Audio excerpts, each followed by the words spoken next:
Hello, welcome to the first of our blogs on the making of The Hobbit.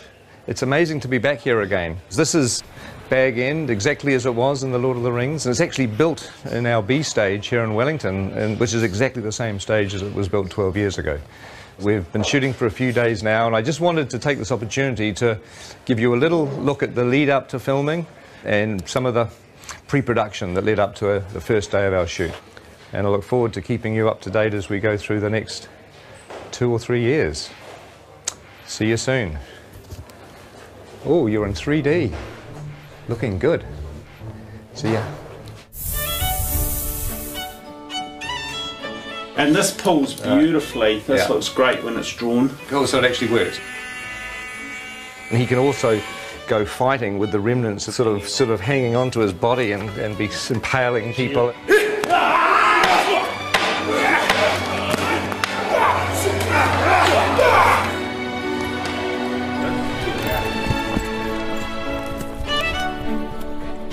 We wanted to create a very non-human shape.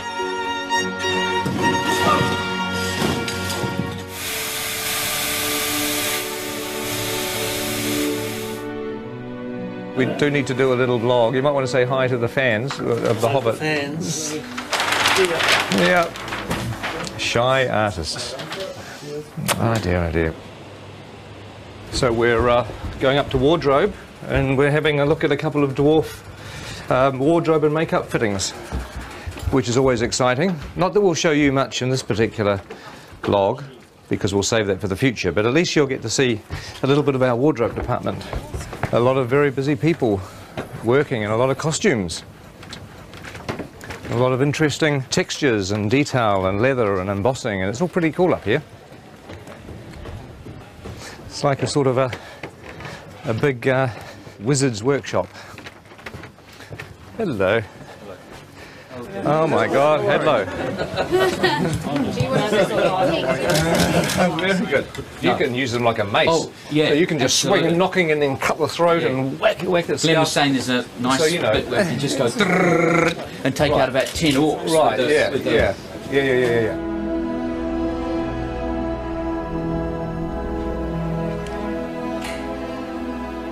Now this is a familiar set. It's Elrond's chambers, and it's an exact copy of the one that we had in the Fellowship of the Ring.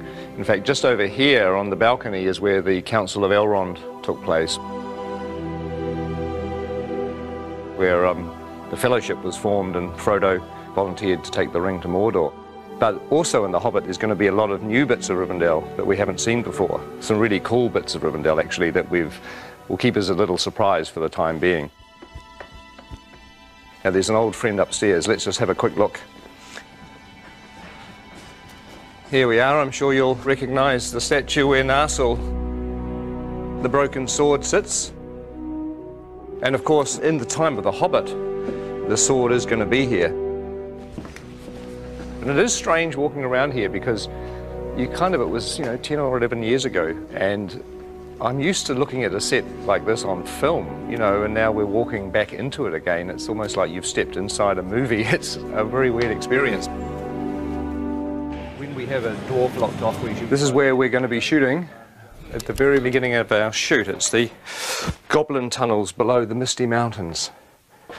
It's a very iconic scene in The Hobbit where Bilbo has an encounter with, well, you know who it's with, don't you, if you read The Hobbit?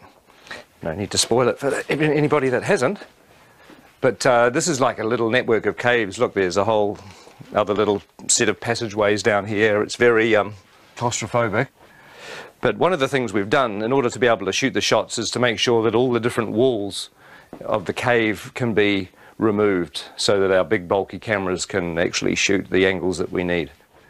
Oh my God, look at this thing here. That looks like a foot or an arm. Oh, I don't know. That looks rather creepy, doesn't it? Ooh. Okay. So how many chairs do we need? For instance, should we I reckon Bomber sits at the end, and then there's a slight grapple, and then when you pop down, it's like and then it's like that's the cue. Yes. Yeah. Okay. Now I know it's sort of safe. I can interact. This is blocking. This is sort of not really rehearsing, but we're kind of the actors are walking through, and we're sort of talking about what to do with the scene, and it's actually fun because it means when we come to shoot this, we've got a plan. It'd be good if you come forward and then you realise there's something on your foot, and perhaps you try to get rid of it first, you know, and then you kind of. This will be fun. This will be more fun when everybody's in makeup and costumes and dying of the heat. Sort of on the corner of the table, we've got Killy. Awesome. Next to Killy, Philly, and then Dory, and then Nori. Oh my God! Ori, Dory, Nori, Biffa, Bomba, Biffa, Gloin, Nori, Dory, Nori. This is a nightmare. We'll have Gandalf here and Thorin, so I thought it would be good to give you this whole doorway to play and be kind of... The fire will be blazing as well. What you have been saying? Oh, is it? Oh, I see. Oh, well, my prediction is it's all going to go incredibly well on the day. Don't you agree?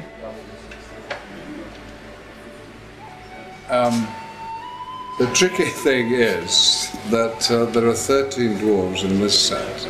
The good news is you're not in a fat suit. No. I am in a nose and false eyebrows, a wig, a moustache and a beard, but you're right, no fat suit. You're way ahead.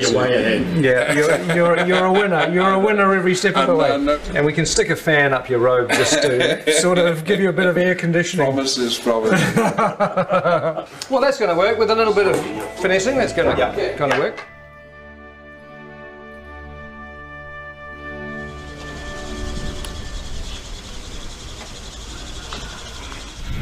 Morning. Morning. Morning. How are you? Morning. So I'm officially the first person in the makeup chair on The Hobbit. Officially. That's amazing. That's something, isn't it?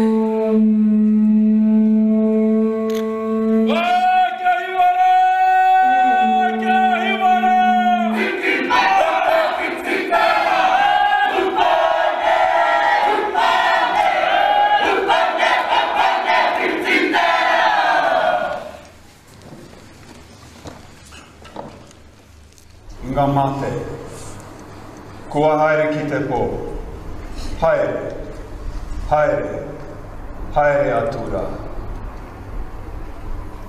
My name's Richard, I'm from London, England.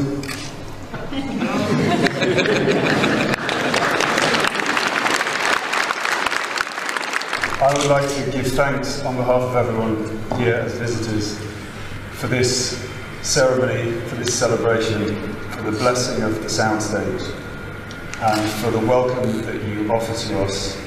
We're all deeply honoured to be here. And to everyone that has waited so long for this day to begin this extraordinary journey filming The Hobbit, I would like to wish them good luck, good health and good harmony. And Martin would like to say something. Thank you. My name's Martin Freeman. I'm in the cast as well.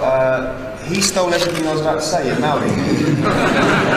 As Richard said, this has been a long time coming today. It's been even longer than we thought it was going to be. So I hope at the end of this journey we are all as close with each other as at the moment we have the potential to be. So thank you very much. Hello everybody, I'm Andy Serkis. I am standing up there just to say on behalf of the returning crew and cast who have gathered here to go on the journey, and we're just very, very grateful to your incredible hospitality and to have the opportunity to share the passion for telling such an amazing, amazing story in such an amazing country with such beautiful people. Thank you.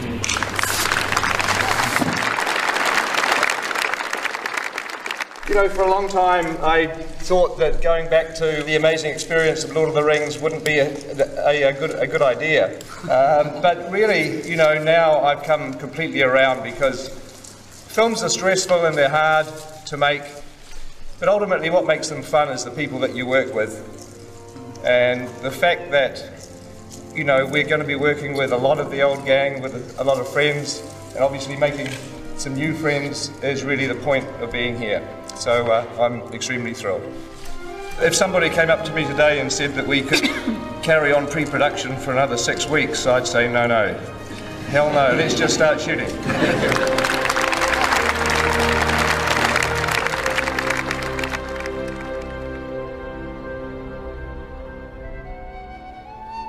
And roll sound. And action.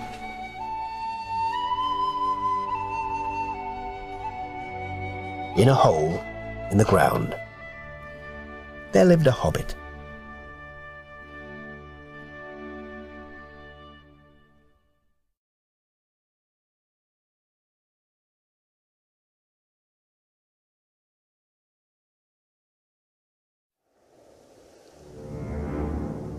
Sky darkens.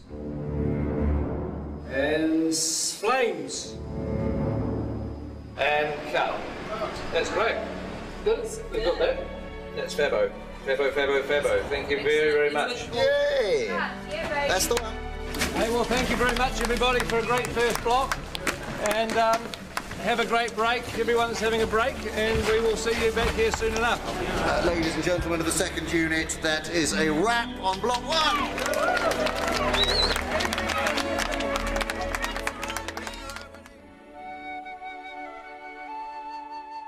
So we're just going to get one more pickup in Bag End. Hello. Yep. Come on. Oh, sorry, hi Pete. Hey Andy, come on in. Just wanted to do one more pickup in here, if that was all right. What's this? Oh, this is the video blog pickup. Yeah. That's right. There you go, end of block 1. But anyway, we just wanted to say hi to everybody because we haven't done one of these video blogs since the beginning of the shoot. God, it feels like a lifetime. Oh.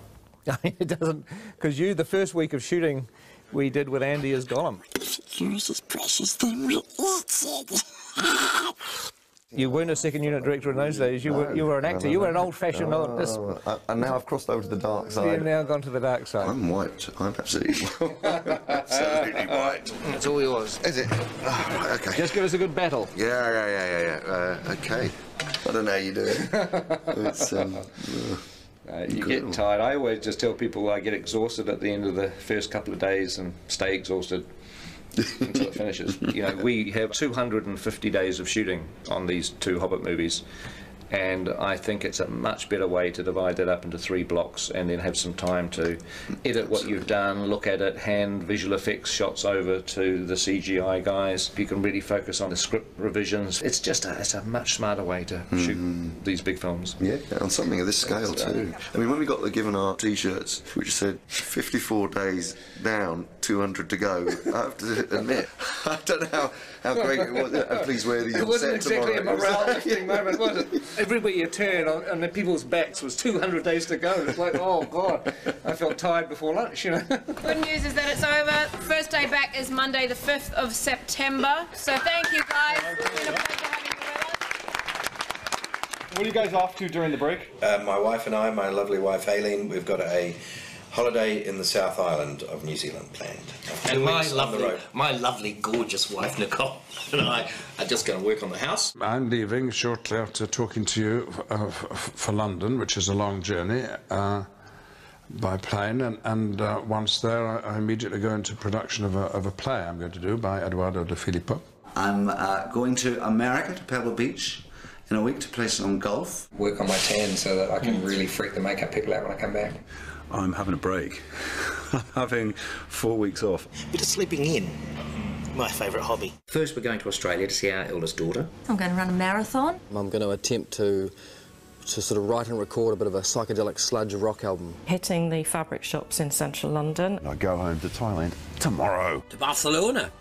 To meet Doctor Who fans from Spain. Bali for 11 days. London and Paris to see friends. Manhattan Beach because it's the closest beach to the airport. I haven't been home for the last 3 years back in Belgium, so my mum is cracking the whip. And then I'm going to Vegas and spend all my hard-earned cash. Do some more swimming and lots of golf. Probably get a little bit drunk, a little bit on a holiday. Oh, I'm looking forward to going back with mates and getting on the drink, where I'm not going to get a bad reputation because they already know what I'm like. And now I'm going back to Ireland to see my family and see some of my mates in Belfast for a quiet little weekend. I hope no one throws me for about 3 weeks at least. Hopefully come back totally refreshed and ready to rock in the next lot. What are you doing on break, Andy?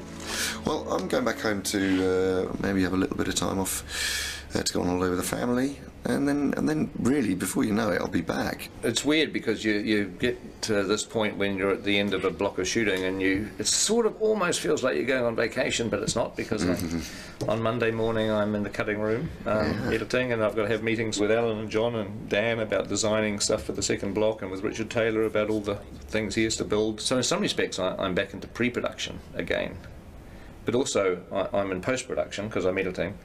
Plus we're in production because we're shooting these movies. So it's sort of like being in pre-production, production and post-production all at the same time. It kind of gets a bit screwy. But before I get to do any of that, I've got to jump on a plane tomorrow morning and go location scouting down the South Island. So we'll take some good pictures. Yeah, I will. I'll take some good pictures.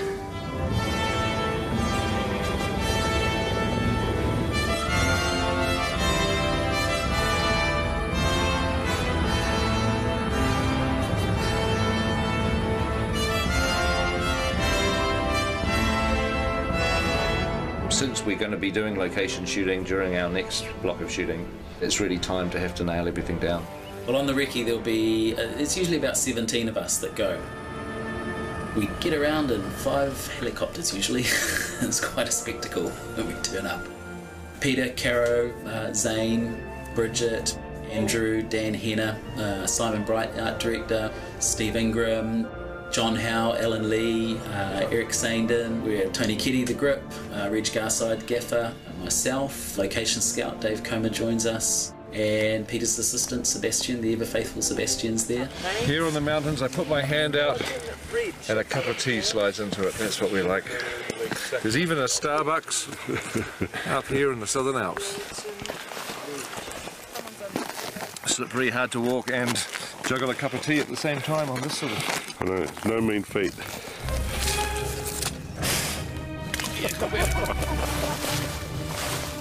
I never come prepared for these things. I always somehow imagine it's going to be dry and warm and nice. At least it's not raining.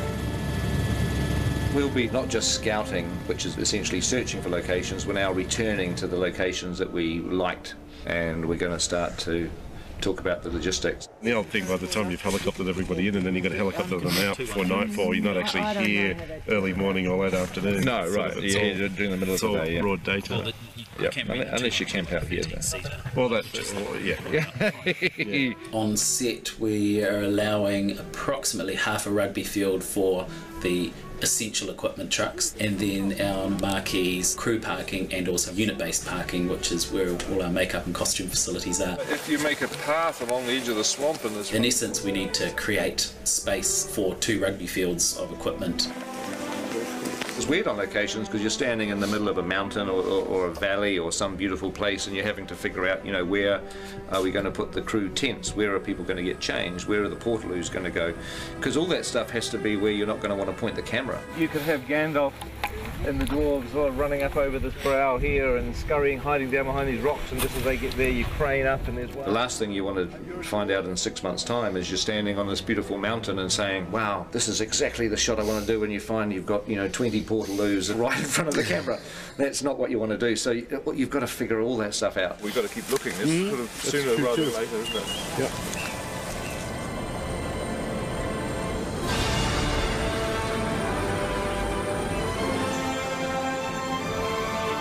We'll be flying, I don't know, maybe 30 locations, locations probably. We're shooting locations around the Mackenzie country, around wilder landscapes below Mount Cook. And we will also be shooting around Dunedin Way, more beautiful stone, rock, you know, wild country, and that's quite exciting because it's an area of Middle Earth we haven't visited before. That big rock could be part of a house, couldn't it? Yeah. Where we're scouting presently for the edge of Mirkwood and the Anduin grasslands is south of Queenstown. It's pretty incredible. And shooting that? We're still searching and trying to work out how we're going to shoot Lonely Mountain, Misty Mountain paths. Lonely Mountain should be by itself, but you can look over in that direction there. There's still a few rivers that we're scouting for.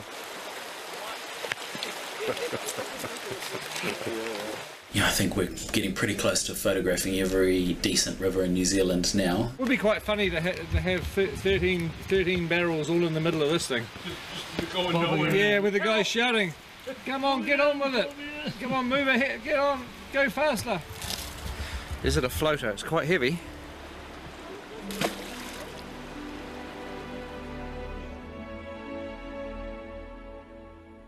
We're going to go to some reasonably remote places, sometimes places that very, very few people have seen. There's plenty of New Zealand that we haven't seen yet. I think people think it's such a small country, and Lord of the Rings, we saw so much of it that we must have seen everything, but believe me, we haven't. There's a huge amount of wonderful locations still to come. Quite a pretty spot, isn't it? It's great, it's a great spot. Well, we'll say goodbye for now, and hopefully you've enjoyed this update, and there may well be another one coming during the break sometime, so keep your eye out for that.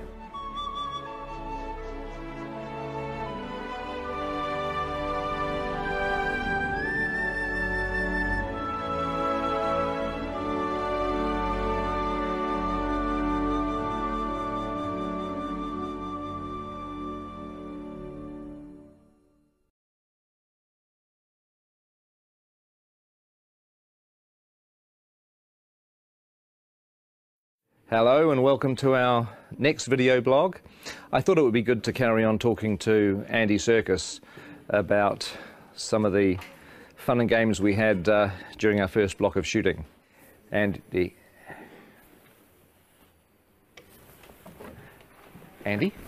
Where is he?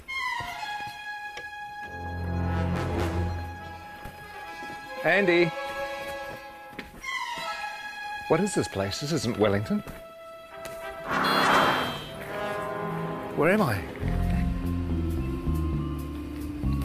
Isn't this where James Bond crashed his Aston Martin in 1964?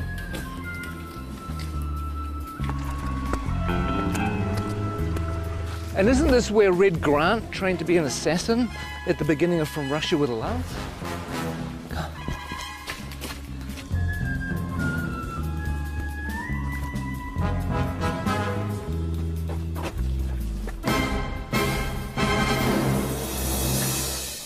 You know what? I think we should just run the blog anyway. So what we did is we asked cast and crew to tell us a few of their favourite memories from the first 3 or 4 months of shooting. So please enjoy that, and I'll go figure out where I am.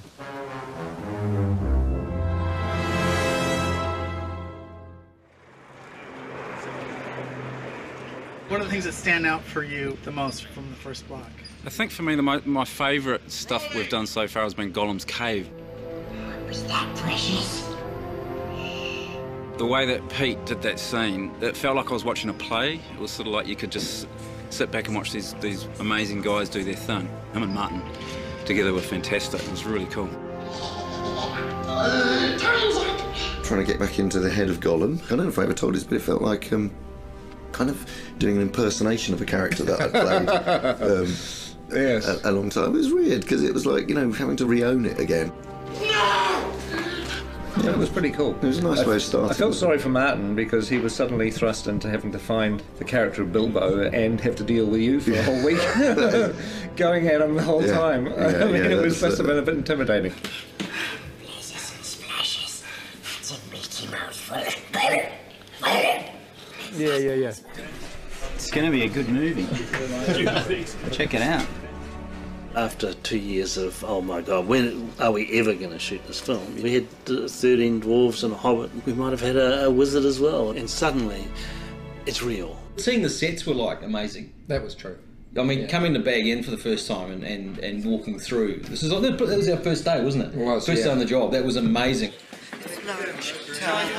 Can you name them? Name the dwarves. Ori Dori Nori, Biffa Bobba, Biffa... Biffa Bobba Biffa, Ori Nori Nori. I can never remember. See, that's the problem. You can't even remember who they are. You have Philly and Killy. There's Thorin, and there's Gloin, and there's Oin, and Dwalin and Balin, and there's Biffa, Buffer and Bomber, and then there are the three Dori, Nori and Ori. I think that's it, isn't it?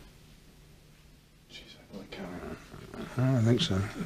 13 Dwarves is one of the reasons why I dreaded The Hobbit, and why I really didn't think I was going to make it for such a long time, but The irony is it's turned out to be one of the joys of the film. Oh my God.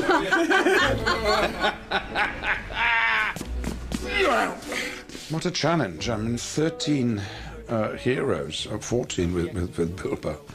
They all have to be differentiated in a way that isn't necessary in the book, but if you keep seeing them, you want to know who they are and specifically and what their attitude is and why they're on this journey. We need to move now! Come on! Some of the best memories were getting the dwarves ready. Everybody has helped these actors kind of find their way through lots of rubber and lots of hair. Walking through Weta and getting to see our designs and going, actually, God, I look amazing. I look the most amazing of anyone. That was probably the best day, wasn't it? Mm-hmm. Yeah. When you all said, gee, Jed's amazing. That's an amazing We design. did, yeah. Some of them actually look pretty bad before they get into the prosthetic. Some of them, in fact, for some of them, a prosthetic is making them look better, to tell you the truth, which says something. Mark Hadlow, for example, springs to mind. I have this lovely bit down here, and then this moustache that comes up here. I look stunning. Actually, I should be in centrefold. One of the things that quite early on we discovered was that Mark Hadlow likes to dress up in costumes, mainly sort of military type things. And the really weird thing about his sailor outfits is that below the waist, nothing. But again, you know, he's a nice bloke though. A little bit of cap, a little bit of cap. One of them doesn't have to wear a beard. Yeah, well, we're all very, very jealous of that. Actually, he is the Aidan Turner. He's the sexy dwarf. I don't even think he's got a beard, actually. Mainly because he's not old enough to grow one. He's the hot one, I suppose, if you like that kind of thing. But if you like knitted cardigans and knitted mittens, then I'm your fella. If there was a boy band in Middle Earth, he would be the leader of the Robbie Williams of the dwarf world. Whereas you'd be roadie, I think. Yeah, the roadie. Bomb would be a roadie. I think when people see the beards are going to come back in big time. They are. Huge. Give us a kiss. Gelek Dashrud Ba. Gelek Dashrud Ba. We've all learnt a bit of the dwarf language, Kosdor, so we all have a kind of selection of words to fall back on, curses and battle cries. And when we speak dwarvish to each other most of the time when we're on set. Okay, here goes. And Peter can guess what it is, and then I'll tell people. Caused Belcour. Caused Belcour. Caused Belcour. Peter? That means mighty dwarf.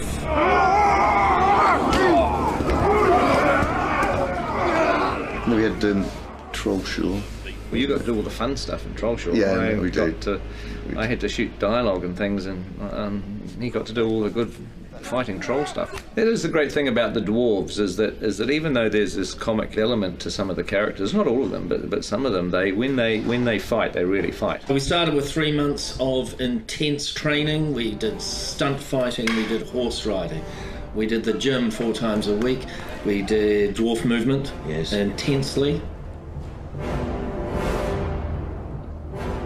They were trying to get us to a point where they could actually kill us and bring us back from the dead, kill us, bring us back from the dead, all the CPR and stuff like that, because that's what it'll be like on set. They did it by breaking us down. Yeah. They did it by essentially reducing us to the absolute amoeba stage and then building us up again as dwarfs. We've come through it as better dwarves, I feel. I do too. I mean, I know that William's discovered his inner dwarf. I have. Well, we all have, actually. It's a frightening thing, but this is the job that had to be done. If I could say key moments in Block 1, arriving in Rivendell and meeting Elrond and dining at his table, it really feels like you're stepping into Middle-earth. There are some who would not deem it wise. What do you mean? You're not the only guardian to stand watch over Middle-earth. I remember it now, but later on. I love working with Hugo and Kate back in Rivendell again. That was fantastic. Hello. Welcome. I still can't quite get over being on set with Ian as Gandalf and then, Kate Blanchett with Galadriel and Hugo with Elrond, and you just feel like you step back into a movie again. It's kind of weird. Is this a new one? This is different. Yeah, different one. High points really, I think, was getting Kate Blanchett with a long train. God, Kate, that's beautiful. Who that is? They're all going to want one. Just don't ask me to walk anywhere. One of the things that I like is that we're getting a little bit of the music into the movie too, the songs. Tolkien wrote quite a few songs for The Hobbit. I got to sing a song. You want to hum a few bars for us now? Oh, it's a classic song. You know, it's after sort of Cole Porter, Gershwin, and that type of thing.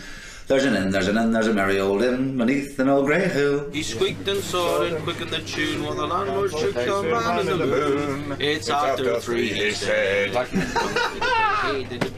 I think it'd be great if Dwalin just yelled the whole thing. So the cat we'll swallow the tipsy cat. Is this the Metallica version? Who is this? That's the Metallica version. Whether I'll be singing at the Oscars is a different matter, but hopefully some people might sing it in the shower. Oh, excuse me. I think this is a Peter Jackson question. Which dwarf would you like to invite to dinner? Well, you know, I wouldn't invite any of them except myself. I'm afraid that the table manners aren't of the best. But you get your fist when you do that! They would not want Biffa over for dinner. He would be like the bottom of the line. Ori, because he'd be very polite. Excuse me. Well, it'd be me, obviously, because I'd cook. Stephen Hunter does pretty well with the bad table manners. He just eats so much. Have you seen the size of him? I mean, oh good lord. He's enormous. I tried to talk him about cutting down his cholesterol and his butter intake. I don't think you'd invite Nori because he'd steal all the silverware. You'd never invite Graham McTavish because he would sit there and glare at you and show his forearms all night. Dwalin's a real warrior. When he parties, he goes completely mad, like so many Scottish people. Here you go. Well, the words kettle black calling pot come to mind. I don't think you'd invite any dwarf to dinner, actually. I wouldn't have them all together, though. Not 13, maybe a couple at a time. Special person to meet here, John Rhys Davies. It was fun on one of the days that we were in Bag End with the dwarves that John Rhys Davies came to visit. Oh, yeah? And it was great to introduce him not only to Gloin, who's his father in the story, but also to all the other dwarves.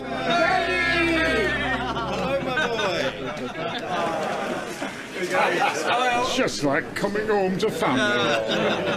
I predicted what John would say, and he pretty much said it word for word. I could just imagine, you know, him saying, "Oh, you poor bastards." that's pretty much what he went on to say. You poor buggers. When he gets you running up the hill in full armour, you'll enjoy that. But you are going to be spectacular. And you'll be chased by women all around the world. but only if you're in costume and makeup. Okay. All right. We've been here since January the 13th. So what is that, 5 months? And we haven't even scratched the surface. Who are you doubling, Pete? I'm doubling Stanley Kubrick. One of the biggest moments was when we all put our gear on and we all stood together, sort of looking around at each other into the characters' faces. To stand in a circle and look at the guys that were going on the quest, I got a real tingle up my spine. Lovely, thank you, that's terrific. I think we can check the gate on that.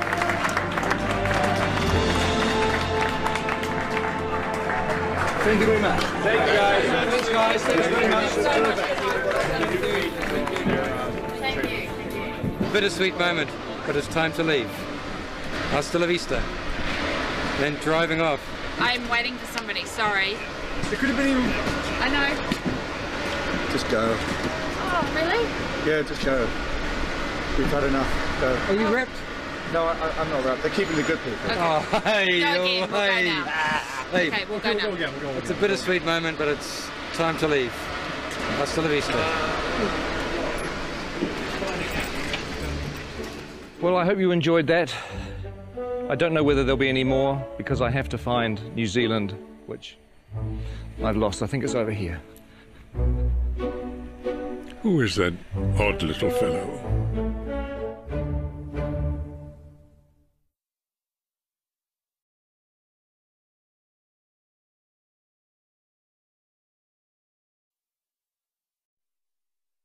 Action. cut. Lovely. Hi, welcome to our new blog. This time, we thought we'd talk a little bit about 3D. Get a good look at your opening shot. Yeah, okay, there you go. Just arm in a little closer. Just watch your back.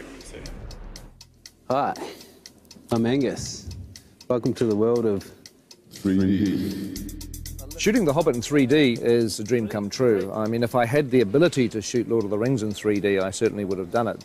What I actually did on The Lord of the Rings is I had a 3D camera taking 3D photographs. Hopefully, one day, maybe even on 3D Blu-ray, we might be able to actually show you some of the 3D photos from 10 or 12 years ago. It's 3D and I've got reading glasses. It's all good. But now, the reality is that it's not that difficult to shoot in 3D. I love it when a film draws you in and you become part of the experience. And 3D helps immerse you in the film. The essence of our camera system is a camera called the Red Epic. Really, it's this thing that enables us to shoot 3D on The Hobbit. But of course, to shoot 3D, you actually need two cameras. The problem that we have in the cinema world is that the lenses that we use are so large that we cannot get an interocular similar to a human's, which is the separation between your eyes. For us to get the two cameras as close together as possible, they have to shoot into a mirror. We have to use a mirror system, which is a rig that's designed by a company called Reality. one's left eye, one's the right eye. One shoots through a mirror, the other one bounces off a mirror, and so the two images are perfectly overlaid. With using two eyes, we can move the cameras apart and also, more importantly, is find a convergence point. For example, see around someone's face, just like you're looking at a friend. The convergence point is the screen plane itself. 3D forms two places, positive space, which is inside the box, what you see behind the person who's standing on the screen, and negative space, which is what you feel comes out into the audience, an arm, a bullet, or whatever you want. And the whole idea with these rigs is you can change the interocular and the convergence as we're shooting. We can see that separation on a 2D screen with a left and a right eye overlay. So we can do this live throughout a shot, changing our 3D effect the whole way through. Roll sound. We're watching the movie in 3D as we make it. Oh, that looks so good. You almost feel like you're in it. A lot of people have an image of 3D being big and cumbersome, and that's true. But we've got a lot of different rigs that we've built for different purposes. It's actually easier in this weird 3D world to have different camera systems for different uses. So this is a camera that we built to go on a crane that can move around and it never comes off the crane. This is the TS5 in a handheld mode. It's our main workhorse camera. It's light, it's small, so it allows Peter to get into very tight, narrow corridors and caves as if he would with a 2D camera. Oh, yes, yes, yes. You know, mobile camera work has always been very important for the films that I've made, and the last thing I wanted to do when we went to 3D was to restrict or change the shooting style. So with the camera doing the help as well, you don't need me to do much. It was very important for The Hobbit that we feel like the same filmmakers have gone back into Middle-earth to tell a new story. We're shooting at the same speed as you'd shoot 2D. Dollies, cranes, Steadicam, we put it on the shoulder and we shoot handheld. The same as we would always shoot a movie. Of course, once you've got 3 or 4 cameras for main unit, you need 3 or 4 cameras for second unit, which is 8 cameras, which is really 16 cameras. This is a world of the Hobbit camera department. We have 48 Red Epic cameras, and they're on 17 3D rigs. This one's called Walter, which was my grandfather. This one's Ronald, my uncle. Emily was Fran's grandmother. Perkins was actually Fran's dog. Witchy Poo, Frank, Bill is my dad. Fergus is the name of one of our pugs. Tricky Woo, that's the name of Pekingese. Stan is another one of our pugs. There's cameras called John and Paul, George and Ringo, who are not relations of mine. Are we having fun? Yay! We're not shooting film, we shoot digitally. We shoot onto these cards, which slot in the side of the camera.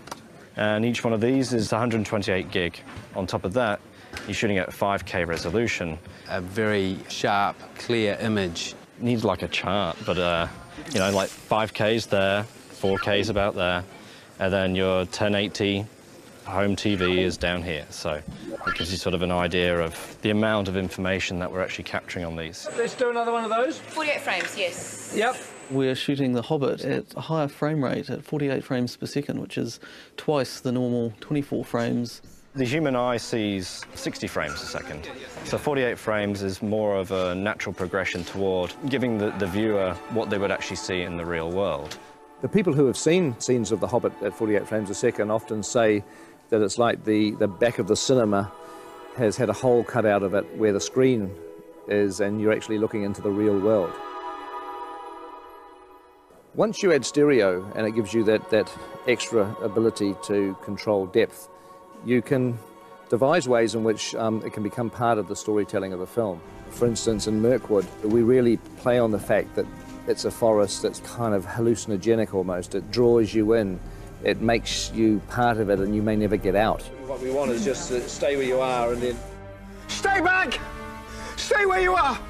Mirkwood is a big forest, and it's full of vines and sinister-looking trees, I suppose you'd say. It has a lot of things hanging down, a lot of things coming from all sorts of angles, and it helps us with the 3D to be able to push into that and try and get the audience to feel that they're actually trying to move into the forest with the cameras and give it that dark and look over your shoulder feeling. Colour-wise, with the red camera, tends to eat colour a little, and so we add more colour. If you look at the ungraded footage, the trees look incredibly psychedelic. They look like they were painted in 1967. We wouldn't normally be quite as bold as this, even in Mirkwood, which is an enchanted forest, so it's like we oversaturate. Look! In the movie, they won't look anything like that. They'll be graded down, and you'll just get the barest hint of colour in the finished film. Look at me back! 3D 48 frames is pretty unforgiving, and we have to change our whole way to go about coloring these things, because what we found out in early tests that if there wasn't enough red in these pieces, they would punch up yellow and react differently than normal skin with blood running through it. So here's an example. This is Graham McTavish as Dwalin, and we've had to add a lot of red tones to his makeup. So if you notice, if you stick your hand up next to your face, how incredibly pale this man is right now. I've barely seen daylight for the last 6 months, that's fine. Yes. So we have to add the blood in the piece to make him look like a normal flesh tone. It looks freaky now, but on film it's going to read beautifully. Fingers crossed. With the 3D HD stuff, it is amazing how when people's hair moves around on the wigs, it has to actually be the real thing. It has to be real hair. And you find, because the number of frames a second you're using and so on and so forth, if you've got real hair moving around, it just looks real. I've never worked on a film that's 48 frames per second and uses the cameras that we're using. It's challenging to look for fabrics that work. I know full well that a fabric that we bought ages ago for a dressing gown for Bilbo would probably make people feel sick if they saw it on camera. It's got spots on it with a little spot inside it, and it would just be like someone throwing stones at your face, I think. So I've avoided that fabric like the plague. It's in very poor taste! Others are just a joy to behold, and the camera picks it up and the audience could see every last detail. So in that sense, it's really exciting. This film is really breaking new grounds in many ways as far as the technology of the filming goes. But John and I are still working in our time-honoured methods of pencil and charcoal, composing pictures in 2D. And we thought we'd try and come up with some way of actually incorporating a 3D aspect into the way that we were producing the concept art. That might communicate more clearly to Peter and to the other technicians. So what we're doing is 2 drawings. One is in red, one is in blue, and the 3D glasses have a red lens and a blue lens, one for each eye. Don't go too heavy on it. This is probably the first serious cinema production where the actual concept art has been done in 3D. Rather than sharing just the same office, we're actually sharing basically the same vision. Vision, yeah. There's been a bit of a tendency for me to take on the blue. And obviously, you know, sitting on the right-hand side of the picture, it's easier to actually get your head around the left side. It doesn't make sense when you try and explain it like that. It's a huge help for Peter because we're actually proposing the full depths. I mean, it means Peter has to wear glasses when he looks at our art, but... Yeah. My God, coming at you, look at that. Whoa! If you happen to have a pair of glasses like these at home, you should be able to see the artwork in 3D. You look great. Very three-dimensional. You've definitely improved. I know. So I hope you found this blog interesting. I know it's a little frustrating because just about everything we've been talking about you can't actually see at the moment. You can't see the 3D, you can't see the 48 frames, you can't see the 5K, but you will. December 2012, you'll finally get a chance to see what we've been talking about. Anyway, I've got to get back to set. It looks like they're almost ready for me down there. We're actually shooting today, as you can see, in a pine forest, but it's not really a pine forest. It's a polystyrene and plaster pine forest. But very shortly, we're going to be leaving the studio and moving on to locations for a few months. So the next time we see you will be from a location somewhere in New Zealand. Catch up with you soon.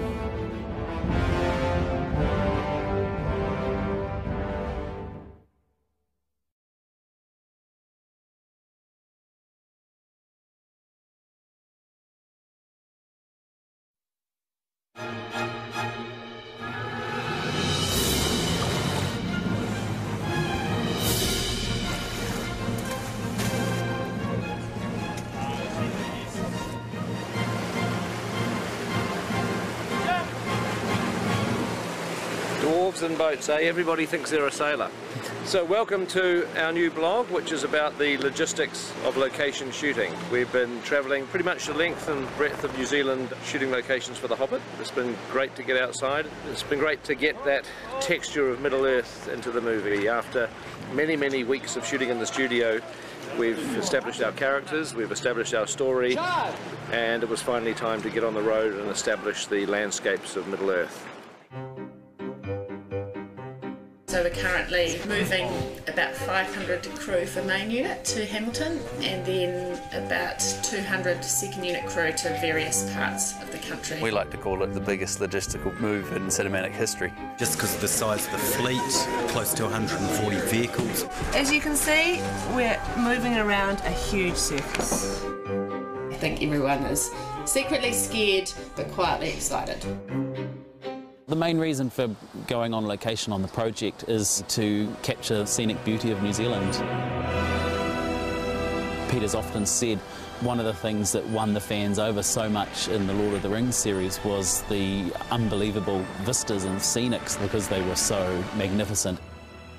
People are really excited about getting outside and taking this on the road. These are our changes for main unit crew, so this is how big we actually are. We're probably over 500. Everybody has to be in the right vehicle at the right time, they have to travel to the right place, they have to have rooms to be able to sleep in. I can't begin to imagine the logistics involved with shifting the crew, the cast, the equipment that we have on The Hobbit. It's pretty mind-blowing. You have to take everything with you to produce the films. We're having to provide our own electricity, areas to cook food, areas for people to sit down and eat. You've got to provide water, the bathrooms and the toilets that people need. You have to have weather cover, heat when it's cold, and you've got to provide cooling when it's hot. The daunting aspect of that is it's all got to get into trucks, it's all got to be on wheels, and it's all got to be ready to roll. We're about to try and cram all of this, and all of that, all of this, some of that, most of this, all these trucks, most of these people, but not that scissor lift up there that stays, are going to go into some of these trucks. These guys here are going to go into these trucks too. Nice one. No cell phone laws here, man. One of our biggest challenges on the production is actually shooting all the locations in one hit for both main unit and second unit. You can certainly start here. We're away for about 7.5 weeks if the weather holds up, so we're basically praying that every spot we go to in the country is sunny and beautiful. First location is Matchmatter up in Old Hobbiton, so returning back to the first spot from Lord of the Rings, which is pretty exciting. Fantastic job, and we're out of here at 4 o'clock in the morning. And as you can see, we're totally under control.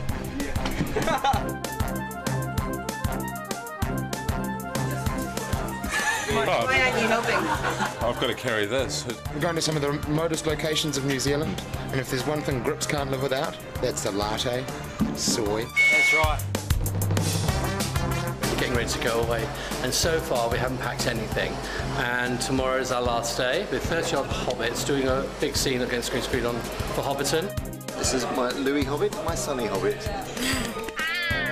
So we need the largest team on, because we've also got to try and pack And then they're going to say, where did you pack it? Because I need it. Where's that wig? Did you put it away? No, we've got to put it on his head now. And we'll all be here till midnight trying to load up the buses because they leave at 4 o'clock in the morning.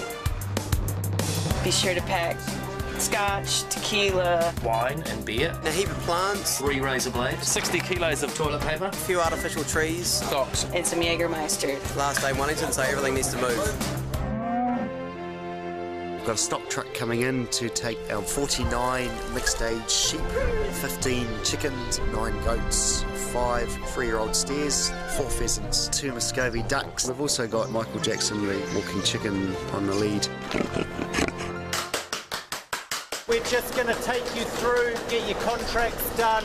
We've got lunch packed for you to take on the road. So just follow me. Oh, the keys are in it? Keys are in it. We've got GPS units installed in the trucks purely so we can watch what's happening as they move up and down the country. If you don't arrive, we can't shoot. Last truck should be out of here in half an hour, and then Hobbiton. Crikey. Just remember, the reason you're on this plane is because you're so valuable to the production.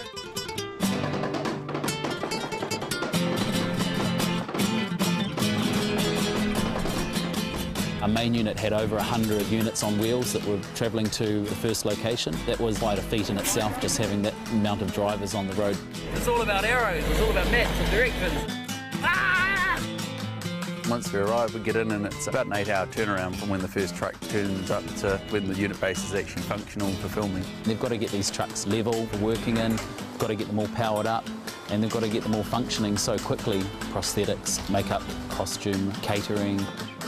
It's not just a case of a small crew going into very out-of-the-way places. We're literally occupying the space of a football field. I think it's actually 2 football fields.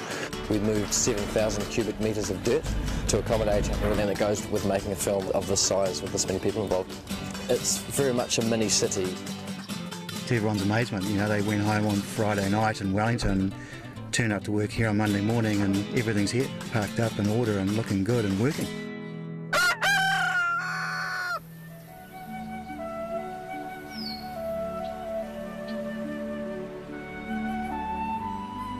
It's okay.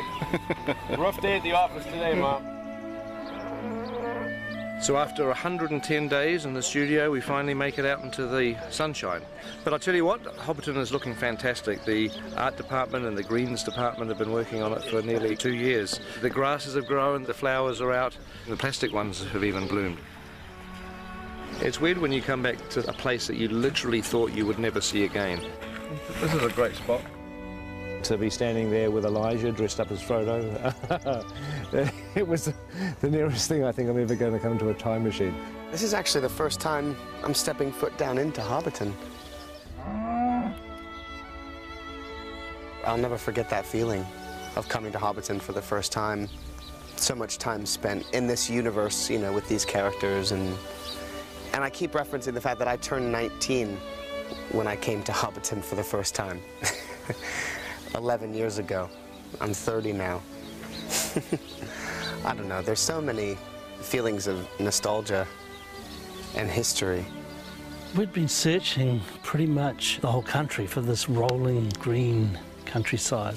We were up here scouting around and found this place called Buckland Road. And sure enough, when we flew over it, we found the round tree, the hill, the lake. It was all meant to be. Of course, then it was a matter of talking to the owners of the land, getting their permission to shoot here and build here. It was a Saturday afternoon during a major New Zealand rugby game that he came and knocked on my father's door. And he said they wanted to make a movie, and my father actually said, Lord of the what? I think I kicked him under the table quietly, but that's how it all started. This time around, they built it for real. So before, all of these Hobbit holes were built using polystyrene.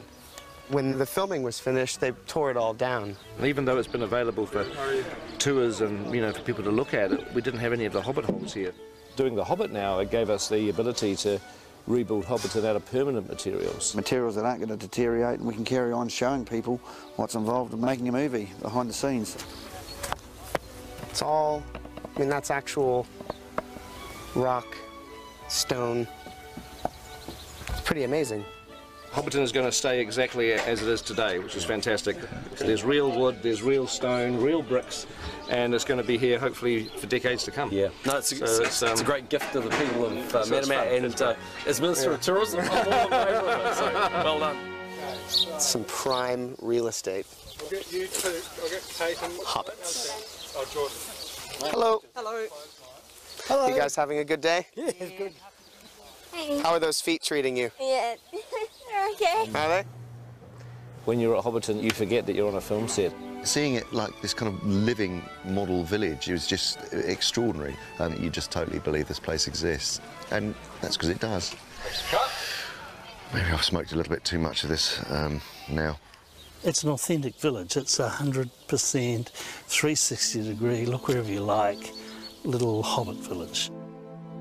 You can imagine just being a hobbit in this environment and get up and have a cup of tea on the doorstep and listen to the birds and the frogs, and children running around, or go to the market, buy a big bottle of beer and drink it. I'm loving it. You're not really designing a film set, you're trying to put yourself in the mindset of a hobbit and figuring out, well, where would you like your house to be? There were 44 personalised hobbit holes, and each hobbit hole has the different little details depending on their location. It's kind of amazing, the door's actually open. Hello? Hello? No, nobody home at the moment. They must be at the market. Welcome to the set of The Hobbit. So how did you get involved in this? My 4 daughters auditioned and they all missed out. And I got in. So I wasn't a popular father at that point. You guys are up for stealing, aren't you? Yeah. Oh, hell yeah, good. Big bag hobbits. Check this out. Oh yeah. I'd like to get a nice comb over. Is this going to be in the movie? Yeah, we can cut that. That's fantastic. We've got that. So we've just finished our first week on location. But, you know, I just wish I could move into one of these hobbit holes. I mean, this would be an absolutely idyllic place to live. It really would. This is the sort of place that I would very happily retire to. In fact, might think about it tonight or the next day. It'd be good retiring here. That would be quite nice. Bye-bye. The end.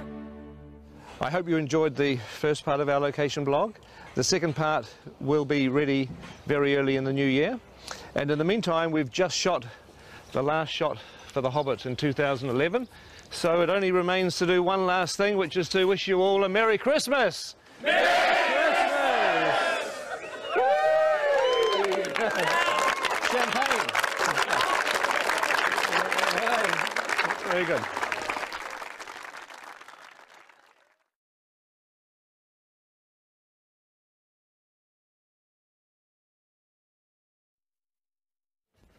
Welcome to the first blog of 2012. We're shooting part 2 of The Hobbit today. I'm here in Lake Town, but I can't show you anything. I can't show you the amazing set that's over there and the incredible thing that's over there because you're not allowed to see that till 2013. But what we can show you are the continuation of our location adventures. So if you remember from our last exciting episode, we were in Hobbiton. So let's pick it up from where we left off and travel around the rest of New Zealand.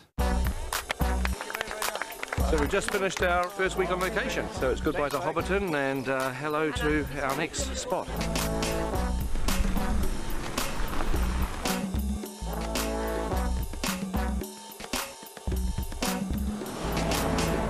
Here is the weather. In Pew Pew today, it has, of course, been raining. Yeah, welcome to Denise Bluffs, people. We've brought the weather with us, which is great. We don't have the umbrellas in the movie, by the way, just in case you're wondering. No, this is the colours clash. What's kind of weird is you're on the sets in the studio and they look so real, but you come out on location, this almost looks fake because you think this can't exist. It's just weird. It's not real. It's a trick. It's a trick. It's a trick. It's mind games. Done with mirrors. It's a very nice environment. Some nice stuff up in there. Just going to be a bit lumpy getting stuff around and building stuff on rocks and bits and pieces, but be nice. Good location. I'm just worried about the dinosaurs.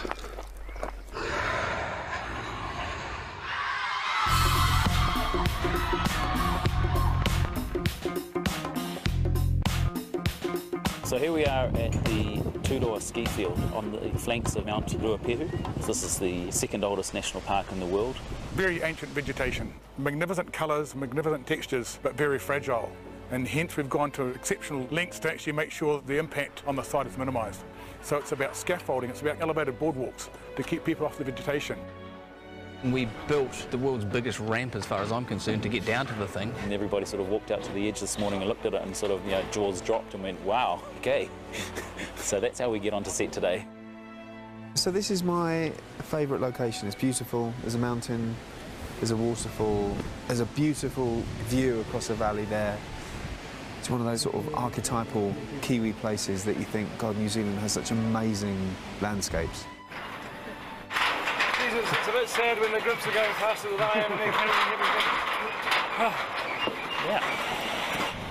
Andy Serkis jumped in the icy cold stream to chase the fish as Gollum about 12 years ago. Just over there.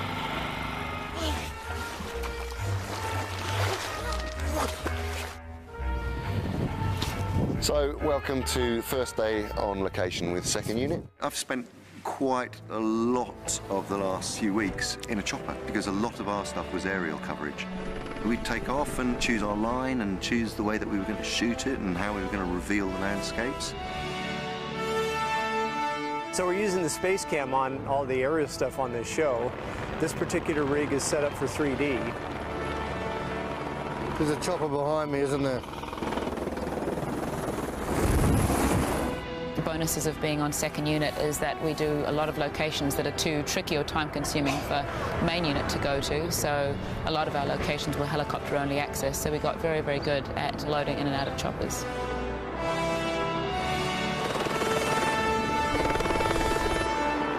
So you've got literally 2 units that are now crisscrossing the country, both the North and South Islands. About halfway through our location shoot, first and second units met up, and it happened to be exactly halfway through the entire shoot, day 127, and we commemorated that with a hoodie, a halfway hoodie. But it's 127 days and it's 2 films. Now, well, I've got a 133-day Lord of the Rings jumper, which was for 3 films. Yes. So 133 days for 3 films and 127 days for 2 films. Yes, easily explained. How? Well, we're all 10 years older, so we're going a little slower. That's true. One of the challenges was showing PJ what we'd been up to. So every day I would then do a kind of an edit of the takes that we'd done and put them together and make some selects, and then that would be sent off to Pete. We are a long way from most of the infrastructure that we know and love, so we've had to rely on satellite technology to do all of our connectivity. These are the 3 dishes that we're setting up today to provide internet for the crew. We're providing wireless and internet. We've also got a separate setup that's up at the director's tent that's beaming in footage from second unit that basically takes the feed that's coming in from the cameras, compresses it, sends it over the internet all the way through down to Peter's tent. So far we've probably used about 6 kilometres of cable on the job. I'm not sure where it's all gone, but we keep on ordering more of it.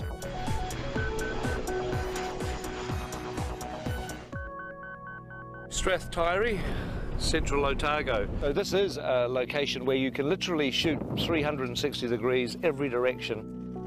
Had some incredible skies, what we'd call close encounters of the third kind skies. And where our skies are a little boring, because we've shot over 3 days, we'll probably replace them with these cool skies. I'd love to do that, get some real mood into it. One of the days of shooting on this location was actually up on the hill at something called the Rock and Pillar Range. If you just look over there, that's pretty much that distant ridge line between those 2 rocks. That's what they call the Rock and Pillars, where we had to have 10 helicopters ferrying crew, cast and equipment up the mountain.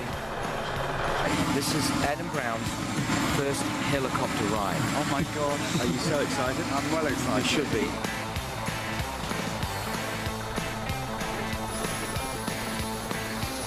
Yes. In! Oh, he's in! He's in!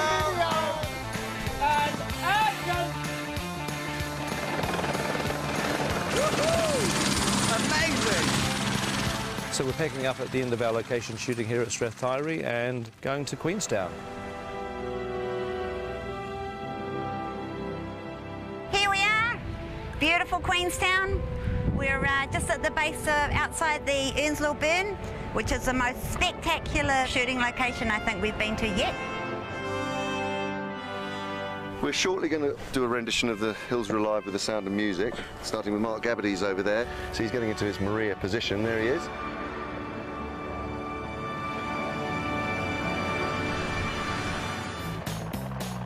It's snow. Our feet was a bad choice.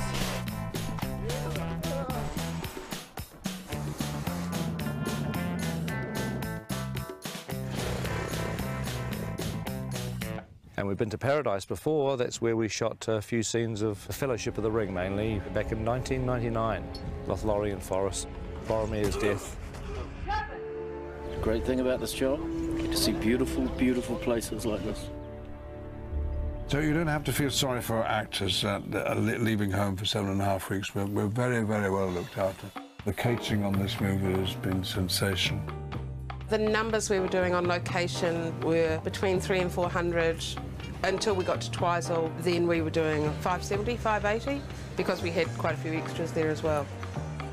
We cook 100 at least kilos of meat every day. One of the guys worked out that we'd been through a ton of oranges already. It's Formal Friday today, so we're dressed in suit. It's one of the only ways to be able to, for the crew to know what day of the week it is. Every morning we crank out about 200, 300 coffees. We're heading off to the hills to look after a crew of about 100 people who've all been choppered in up into the mountains. It being in the mountains, there's snow around, so it's cold. So obviously in formal dress, sometimes it's not practical. So as you can see here, Andrew has gone from a 3-piece to a 4-piece with the addition of a nice cozy puffer jacket. Because you can't always look good, sometimes you have to be sensible.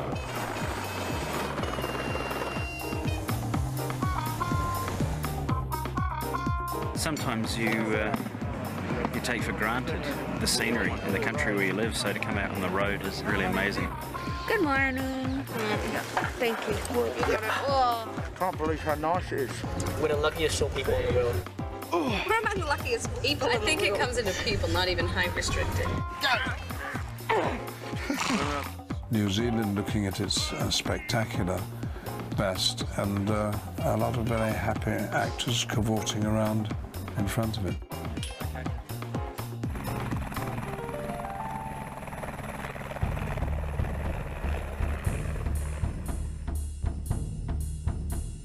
Braemar Station was pretty difficult working conditions for the cast and the crew because the tussock and the ground's very uneven. This is Matagauri, a New Zealand native kind of thorn bush, which is everywhere that you ever want to walk. You can't just parade through the tussocks and the rocks and the pebbles without looking. You suddenly realise that being out of doors in Middle-earth can be a difficult business, particularly when there's a pack of orcs or wargs. Dances with wargs. Heavenly wargs. The boy who cried warg. Aliens versus wargs. I was a teenage warg. Enormous amount of running. Scene 88, I think, is actually going to be a third film that will be coming out between the first and the second. It's actually, for the most part, it's easier working inside a studio. But of course, you know, the studio doesn't have the incredible vistas, and that's what we were there for. 8 kilometres from Mount Cook, surrounded by the guys behind me. Unbelievable.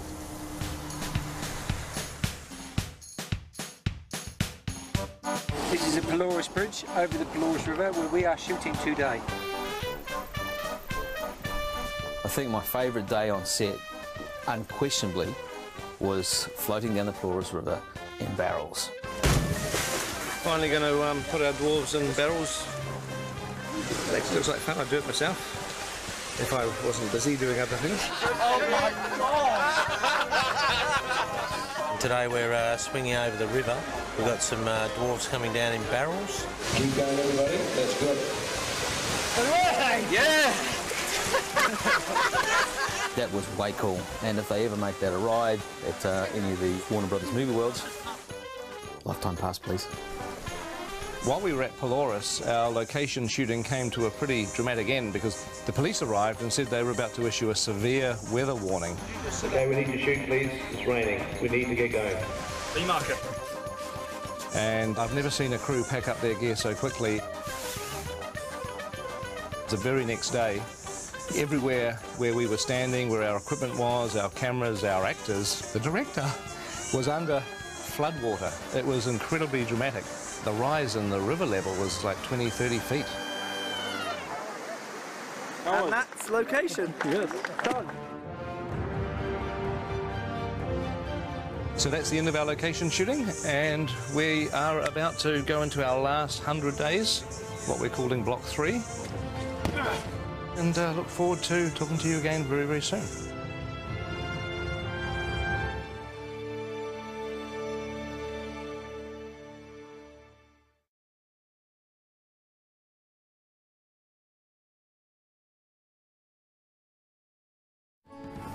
Hi, so welcome to our new blog. We've taken you away with us on location, but we thought that today you might enjoy having a little look into our studio, Stone Street. The public obviously unallowed in here while we're shooting. Morning. But we thought it would be great to give you all a private little tour around the world of the Hobbit here at Stone Street in Miramar, New Zealand. Used to be an old paint factory. We got hold of it just before we started Lord of the Rings. We built one sound studio for Lord of the Rings. We built another one on King Kong, and we built a couple more here for The Hobbit. And it's actually a great place to make movies right now. Hi, this is Block 4, the production office. Come on in. This is the office, and our boss, Bridget York. Mate, we must have a plan for Howard Shore. I'm working very hard on this folder here. Have you got some filing skills? It's top secret. Okay, good. I'm learning how to open it and close it. Emma processing contracts in the mother freighter of 3'7". Kate Mulligan will find you whatever crazy thing you need. And this is Rach. She coordinates and distributes all our script revisions. Hi there. I've just got some urgent script revisions to go out to all cast immediately. So I'm just going to hand these ones over to Mike. He's going to take them over to Jimmy Nesbitt for us.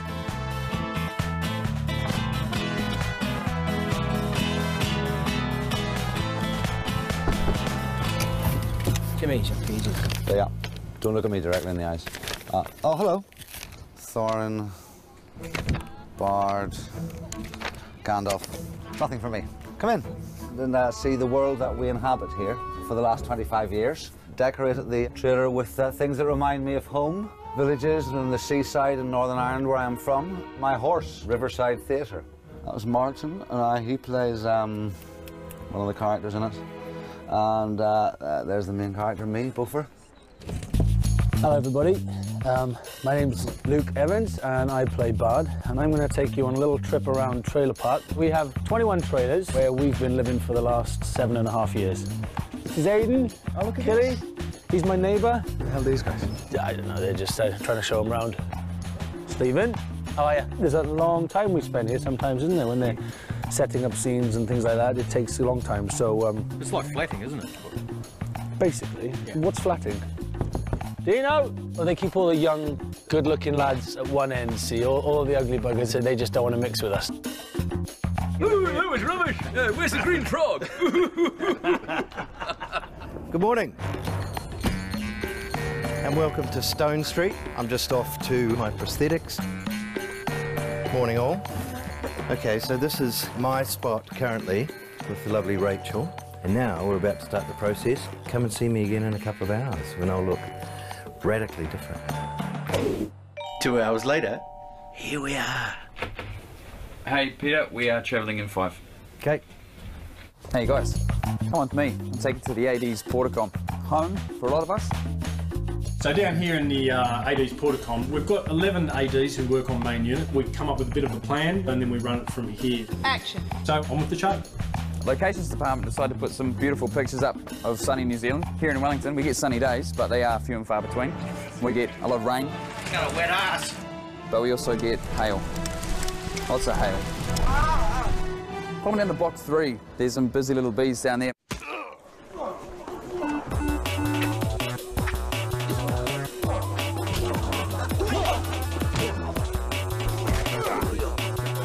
Hey guys, how you doing? Welcome to the Hobbit Stunt Department. I just died. Hey, so this is the intensity we like to bring on set every day. Hopefully you enjoy it. Okay, come on guys, let's go. We're on set, come on, let's go.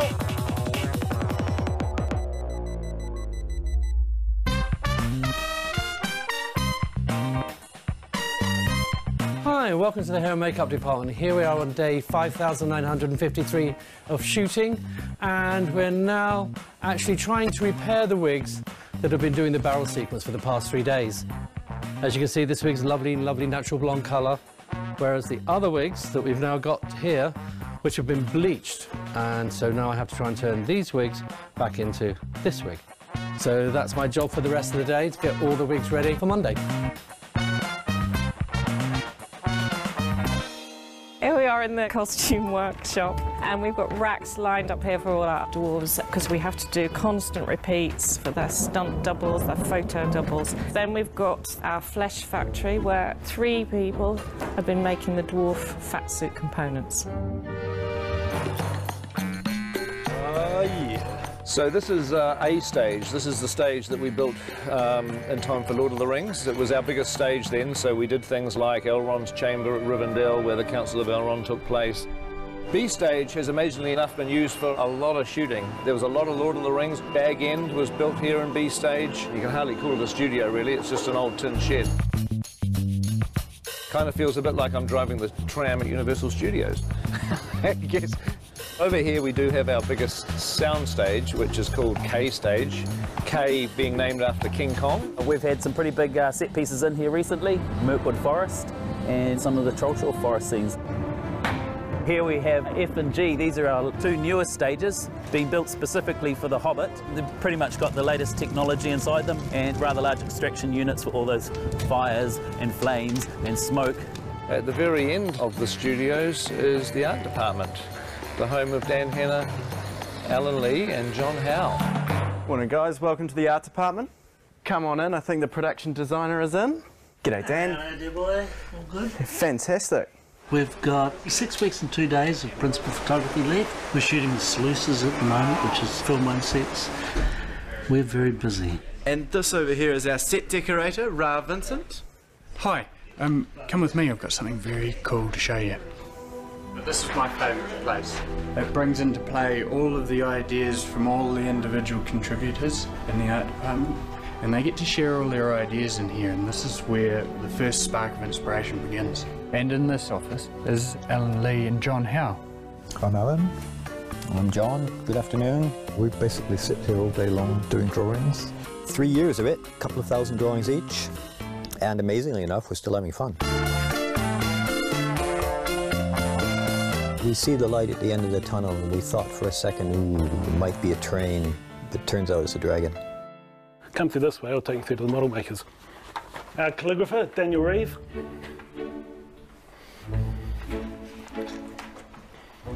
And this way to the model makers.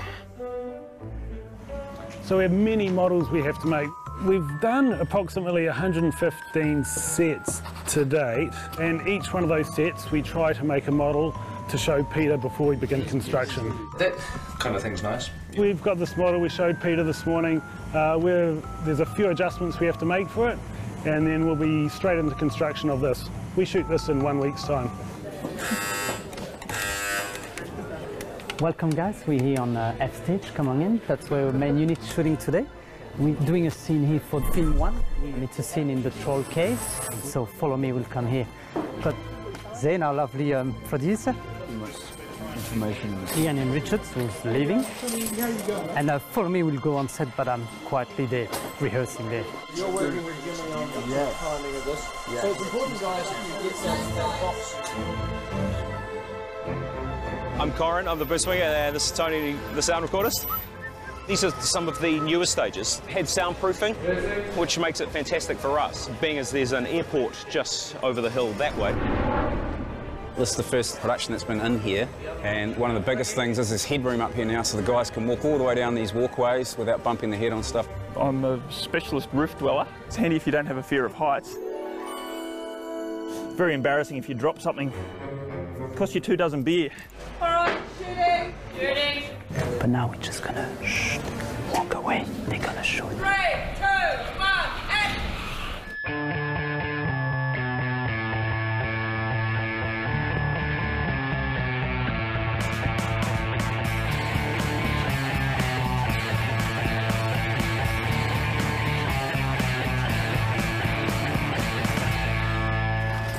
Hi, my name's Dion. I'm head of technology on the Hobbit. Just going to show you through my office and my space, known as the tin shed. Come on in. We look after the technology, rigs, cameras. This rig here is a surface rig for shooting on water. Going in the next couple of days to shoot a very exciting sequence with the Dwarfs. She's all wireless and all made here in Wellington over the last couple of weeks. Well, g'day. You've seen some pretty good technology back there in the tin shed, I understand. Come have a look out here, because this is pretty basic technology. This is where we've built a humongous green screen. This is called the backlot. Now, the backlot is where we shoot all sorts of the outdoor scenes. They can be battle scenes, they can be wet sets, and obviously being a green screen, the backgrounds can be changed later on in post-production. Have a look down here. Well, now you can see we're on top of the green screen. This rig up here is a rig designed by Tony Keddy, the Key Grip. This rig holds huge shade cloth to block the sun off when we're filming them. We don't want the sun going in and out of cloud all day. Crikey, what's going on down here? This is 9 square. It's pretty complicated. Get the ball, hit it to the next player, get it out of your square as quickly as possible. And anything on the line is always contentious. It's all about attitude. Do not give in, do not make eye contact, make your call with pride. You've got to lie your way through it. It's always the umpire's call. Ref is always right! Guys, please, I'm trying to do something. This is where we store the lead weapons. You can see a multitude of boxes. Each box is one lead character's weapons. This is Gloin's box of beauties, and they belong to Gimli in The Lord of the Rings, and Gloin, his father, for The Hobbit. Action! Gloin! They are in fact the same axe, they've just been made in 2 different sizes. I think we've now reached about 4 scales for every weapon we make. Probably about time that you went down to see who made all these weapons. We're at a workshop. Very easy, just around the corner. Out the front drive, make sure you take a right. You go past the tie place, then turn left. You're all the way down the end of the road. Don't stop, you'll get to the end. The road's 90-degree turn. You need to turn, otherwise you'll hit Weta Workshop. When you guys come on in, it's pretty crazy at the moment. Come on down here. It's all cast weapons end up in clean up, and this young chap, Alec, is madly trying to get the axes finished. Bowstrings, weapons lined up for the day's painting. So Kiri's just putting the aging pass on quite a decent croquet hammer. Another painting area, this is models. The milling department, injection moulding out of this gun, spraying, trimming, sanding, engineering, bending, cutting, dyeing, sculpting, mould making, flashing, baking, foam filling. And then for every one of the lead actors that has a full prosthetic, and of course with Biffa his axe, we also make scale doubles of these. Welcome to the Scaly Portacom. Hi, I'm Callie. I'm Sophie. I'm Brendan, and this is Biffa, the hopeless romantic. We're scale doubles, so we spent a lot of time being short. Yeah, we're paid to be short. They wanted us for our bodies. Hey, have you guys seen the behind-the-scenes team yet? I know where they are. Follow me. See you later.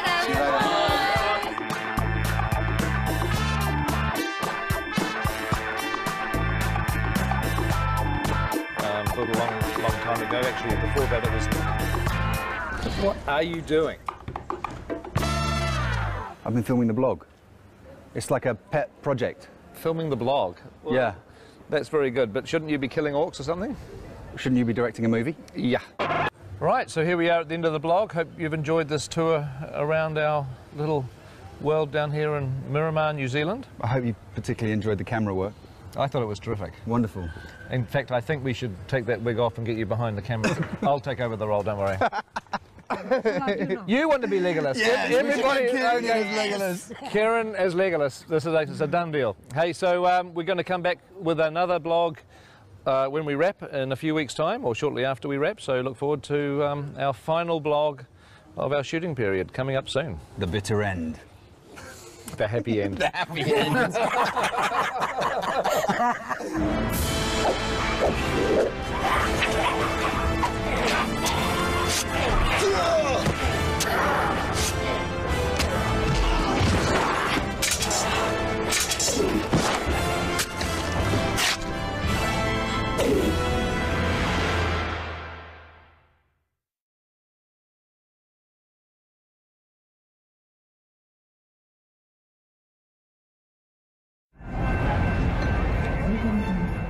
So, welcome to our latest blog. We're driving to Comic-Con with butterflies in my stomach, presenting footage for the first time. It was always a slightly intimidating and scary thing. Plus, I've got to face a day of interviews.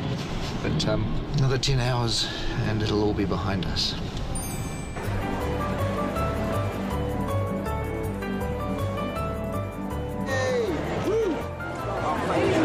So hopefully we'll find Ian and Richard in here somewhere. The Hobbit certainly is more funny. One interview down.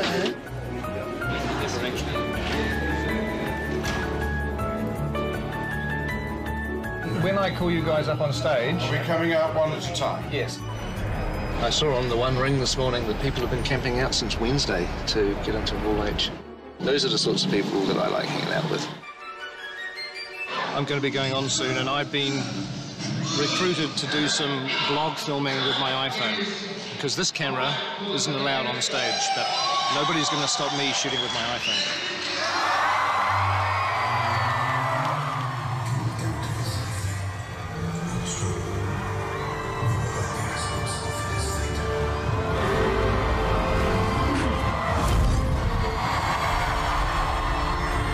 Ladies and gentlemen, please welcome to the stage,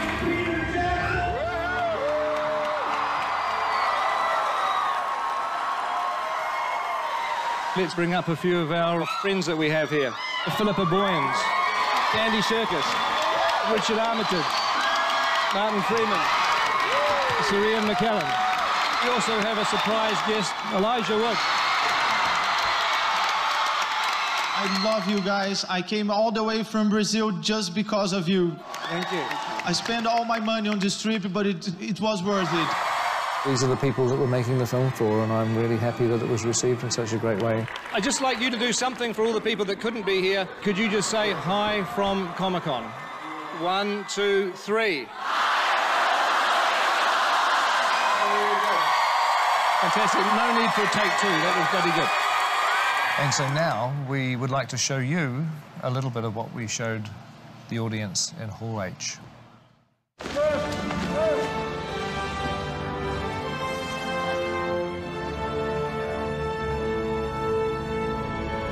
That's great. Good. Welcome to the last 5 days of our shoot. It's a bittersweet kind of moment. It feels like I'm still at the foot of the mountain. It's a little difficult to do a wrap-out on our last bit of shooting because so much of what we've been doing recently has been filmed too, which is obviously secret. But we'll show you little bits and pieces, little snippets, and there'll be a lot more of what we've been doing that we'll save up for future vlogs. Hey, Comic-Con fans, how are you? This is Dory, coming live from the set of The Hobbit. Stay classy, San Diego. Hi, Comic-Con. John Callan here. I play Oin in The Hobbit. Evni Anadu Shute, ni Comic-Con. Hi, this is Dwalin saying a big hi to all of you in Comic-Con. Greetings from the very heart of Middle-earth. A really amazing moment for me, I guess. It was the first time we stepped onto Bag End. It's become so embedded in your psyche from what you've seen before. We're all ready to go, and Ian came on for the first time, and you look at him and you go, my God, that's Gandalf. I look back on that with fondness because we got to know each other on Bag End, and we really got to know each other as dwarves. Hi Comic-Con, it's Adam Brown here, aka Ori from the Hobbit set. One of the most exciting things, I think, for me was working on these sets that kind of are part of our history. And there was I working on Rivendell with some incredible actors. Just watching Cate Blanchett act, it was very moving. We had shivers down our spines. It was absolutely astonishing. It's been a privilege being back in Middle-earth. Hey, Comic-Con. Hope you're having a good time. My name is Lee Pace. I play the Elven King, Thranduil. Some of the work that I really loved was with Terry Notary, who designs movement for the different races. And the way the elves move is very different than the way the dwarves move, obviously. It was really fun to get into that character and really move in a way that is not human. Yeah. Sylvester McCoy, who played Radagast, is the loveliest man. I need people. I think that Sylvester's going to be one of the delights of these movies. The real Mackay. I remember going out to Trentham and wandering through the 100 meters of forest that they built. Seeing Roscabel, which is Radagast's house. Radagast's character was a lovely, spirited wizard, and his house really reflected his character beautifully. Dale was beautiful. It really was like, being in another country. It was very Moroccan, Turkish, sort of Italian. Yeah. Dale was one of the larger sets. It rivals some of the biggest sets we've ever built, which would have been Minas Tirith and Helm's Deep, I guess, in the old days. The city of Dale was such a huge set. You're able to just wander around as if you were in some abandoned city you've always wanted to visit. The most fun I've had on set would probably be the Goblins. Goblin Town, the sets just seem to be really sharp and really angular, and lots of flames and lots of bones. We were introduced to the Great Goblin. Well, Barry Humphries is something of an iconic legend in this part of the world, and I've seen 2 or 3 of his Dame Edna stage shows, and Barry and the Goblin King just seem to be a natural fit. Have you seen the pile of intestines? Oh, no, but I'll go and check them out. I don't know if anyone's home, but we'll soon see. I found Bayon's house absolutely mesmerising. It's one of my favourite parts of the book, and the creation, the carving that they did inside that beautiful barn, and everything was so oversized. I want to write the theme tune, sing the theme tune. We built it to the scale of the dwarves, so it was huge. And it made all of us feel small. You used to be able to stand on that set and look at the crew setting up the camera, and they looked like tiny little people. It was kind of incredible. Morning, everyone. Happy last day. Morning. What we're doing for this shot is we're going to get Orlando up on here. Somebody stuck something to my back. What is it? Second unit, I think we're a bit of the rock and roll unit, and, you know, we have a bit of fun.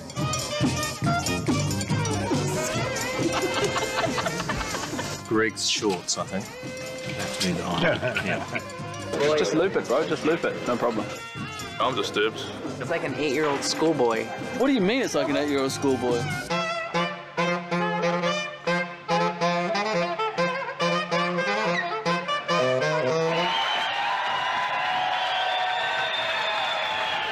He's a rock star. He has got energy to burn, and that infectious enthusiasm and his absolute dedication made a huge difference to the second unit. And crank it up. And in 3, 2, 1, action! And cut! That is a wrap for the second unit. Second unit! There's a mixture of emotions. Good to finish, but sad at the same time. Quite frankly, I can't imagine this occurring anywhere else on the planet, so thank you from the bottom of my heart. One of the memories that really sticks in my head the most is walking in through the gates of Stone Street at 4:45 in the morning when it's dark and there's no one else here and the stars are still out, and then slowly the studio comes to life and the sun comes up.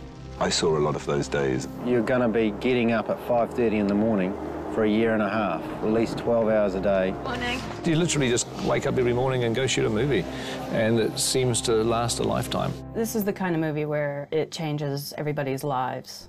What we do is kind of driven by adrenaline, so we keep going until we collapse. We've got ready about 20 people a day, and that's about 5,000 prosthetic makeups. He's not gonna work, he's not in line. Ow! We're busy, but sometimes we get bored being busy.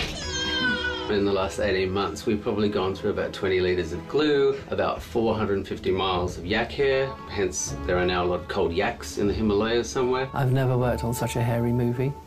Even I'm sporting a beard now, and I've never had a beard before, so it's obviously sort of rubbing off somewhere along the line. Just the sheer amount of lead characters with costumes. For some reason, they all want to wear costumes. They all want pants, they all want shoes.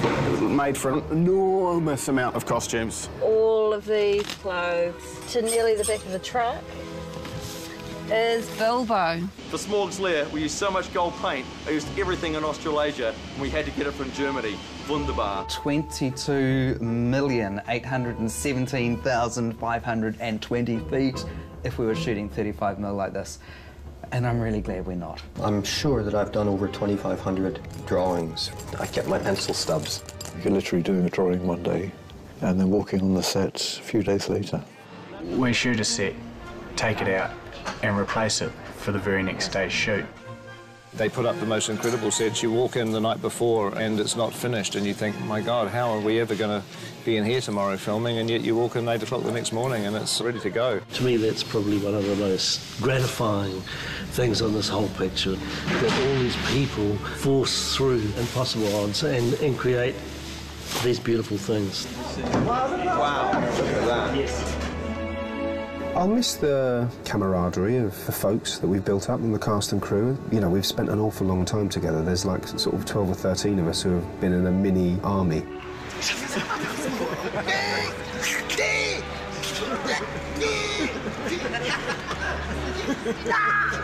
Well, I mean, they're all people I would love to work with again.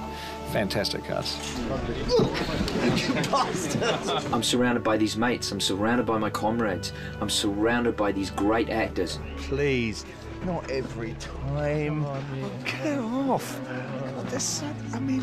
You get so close that you're able to freely abuse them on a daily basis and they don't seem to mind. And that's the poster. But a very high quality of human beings involved. Pretty soon we won't be all together as a gang. It's just going to be sad. We'll all miss each other terribly. You're getting to come to work with a group of people that you love working with, that you love hanging out with. It's a real family. What's this in our laundry? Look at that.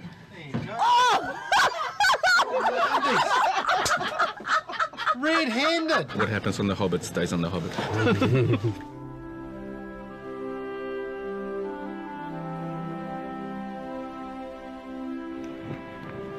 Finishing up in Mirkwood today, eh? It's the old, finish with a bang.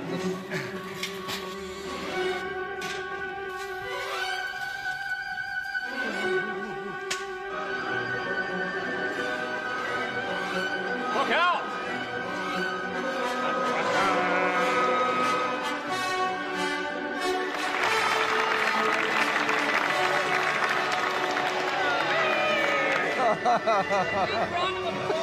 I'm gonna miss you. I'm gonna miss you, man.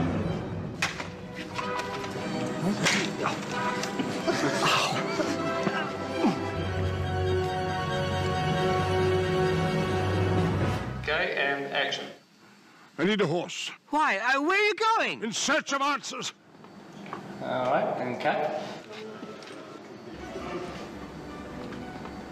Well, unless anybody has anything else they want to shoot, I think we should call that a day. Thank you.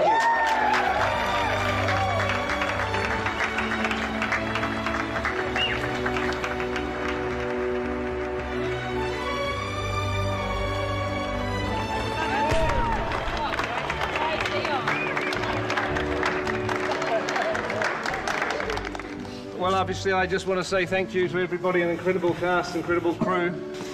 Seems like a lifetime ago that I had to do this speech at the beginning of the shoot. Oh, God, it was a long time ago.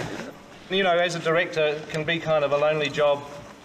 You know, at times you feel like you're by yourself trying to solve problems, but then everybody steps in and suddenly I realise I've got this incredible support and all of you guys have got my back and you're behind me. And for that, I'm incredibly grateful. Thank you. Well, I think there's bubbles right next door.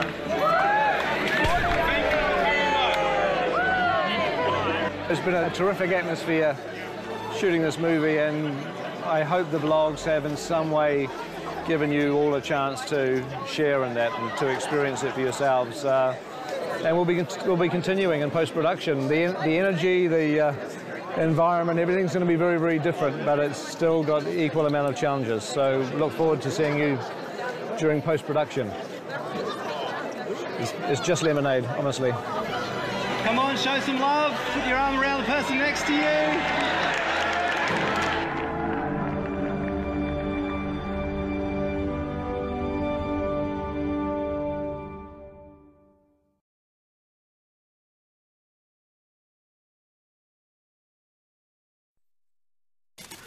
Show me. Welcome to the theatre at Park Road Post. This is our post-production facility in Wellington, and this is where we're spending a huge amount of time at the moment just working on getting The Hobbit finished. It's due to be completed literally 2 days before the premiere. hopefully. So we'll give you a look at where we're at with post-production. You're going to see a lot of sleep-deprived people in this blog. Everyone's working around the clock to get the film finished. So everything begins at editorial. So here's the bunker, editorial. I am Dan Best. I'm the first assistant editor on The Hobbit. So next door to us is the cutting room. Jabez and Peter are in there busy cutting film 2 at the moment. We were shooting this with 150 people on the set, and then here we are sitting here, and it just comes down to Jabez and I, 2 of us. The last 2 men standing get to edit the movie, so it's quite a relaxing and enjoyable process. And while you're putting that together, I'm going to make another cup of tea. When Jabez has something very simple to do that doesn't need me around, I get the cups and go make a cup of tea and come back and it's all done. Very good. Hey, welcome to Previs. Come on in. Christian's just down this way. We're sort of the front-end creative team that Pete uses to design a lot of his shots. We are animating the camera and the characters around to form what's kind of like 3D storyboards, almost at a video game level. Typically you do your previs before your shoot. Obviously they finished principal photography and we're still prevising a few shots. We've just got a shot turned over from Peter. This is what we get from editorial sometimes. Basically we get a blank card that says something like CG wide shot, goblins slowly move torture machines towards the Great Goblins platform. And we've got to turn this stuff around pretty quickly. There's Christian over here at our previs. We just got a shot turned over that we need some torture machines. Cheers, thanks. Yeah, usually they're pretty quick. Here we go. We have from Weather Workshop some torture machine designs. We need to get these modeled pretty quick, guys. Maybe a minute or 2. Yeah, a minute. Jerry, what are you doing? I'm making a 3D extravaganza. Yeah.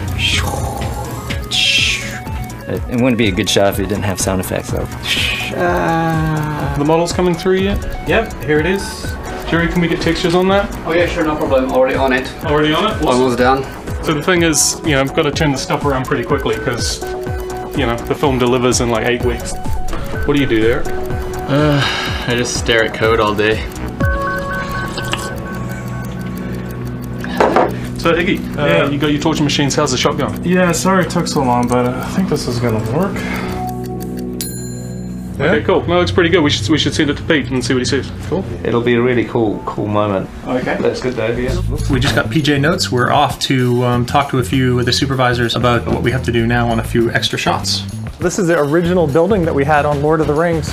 For Hobbit, now we've expanded to 8 different buildings. It used to be an insane asylum, right? Yes, this used to be an insane asylum, and still, days like this, it feels like it even so. We're at the 6.5 week mark. Not much time left to finish this one. We're at Wexford Road now. This is the original production office for Lord of the Rings, but now it's the home of all the animators for Hobbit. So the troll sequence, definitely one of the biggest animation challenges. They're speaking, which is something new for trolls. Are there any more of you little fellas hiding where you shouldn't? No. In Rings, they're always only ever kind of grunting.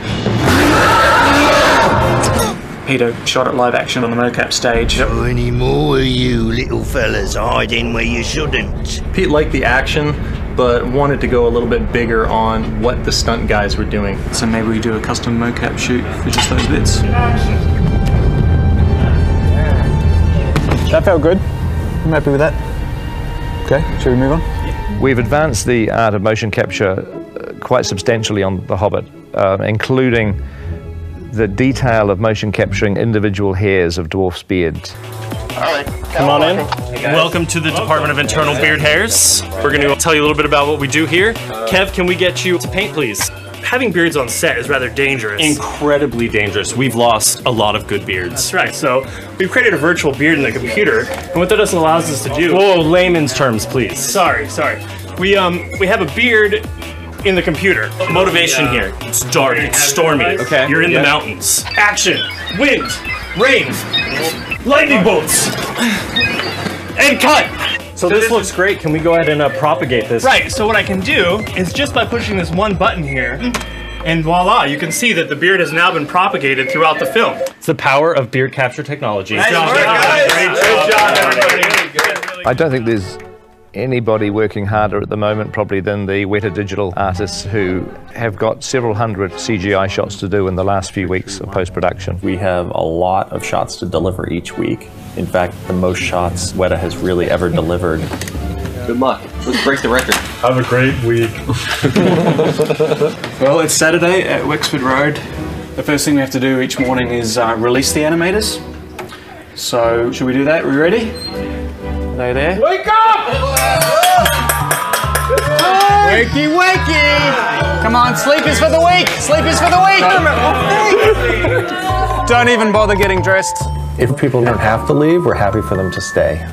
We have people that give massages here. We actually do laundry for people. They get 3 meals. Scrambled eggs. Yum. Conceptual artists eat when they can. A concept artist's work is never done. Especially on a big effects movie like this. We're still conceptualizing after having been here for 3 years. As long as there's still a shot that has an empty spot, whether it's green or whether it needs something in front, or you just keep at it. And we're painfully conscious that behind us are considerable teams of people waiting for artwork to do the 3D and the texturing and the lighting and the animation. The big house where we're going now is where we've put in the Goblin team. That's the Goblin Mobile right there, Chris White's vehicle. It's exactly the same car my grandmother has. It was apparently a reform school. Supposedly people tell me that they see ghosts in here and that there's claw marks down in the basement. So come in if you dare.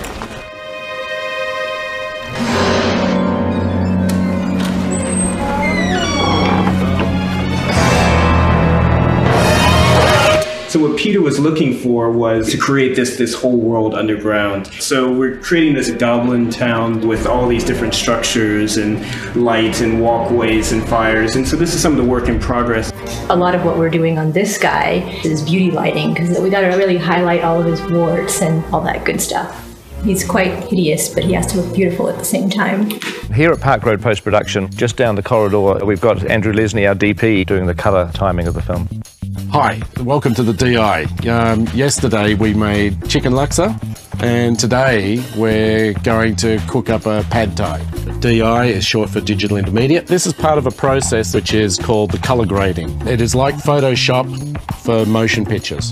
This is the exterior of Bag End. We filmed this shot in Matamata. We didn't have the most ideal weather on the day, but the landscape is still very beautiful, so we actually are just working the original material on this one. Essentially what we do is we start with the raw plate, and then we're building up basically a layered grade, and the result is what you see there. We also have these dueling lasers, so we can do this. This bit of grass right there, distinct from this bit over here. We've got these lights up for the blog, but traditionally we work in a much darker environment, and we actually work in an environment that's, in fact, even darker than this, but mimics a cinema.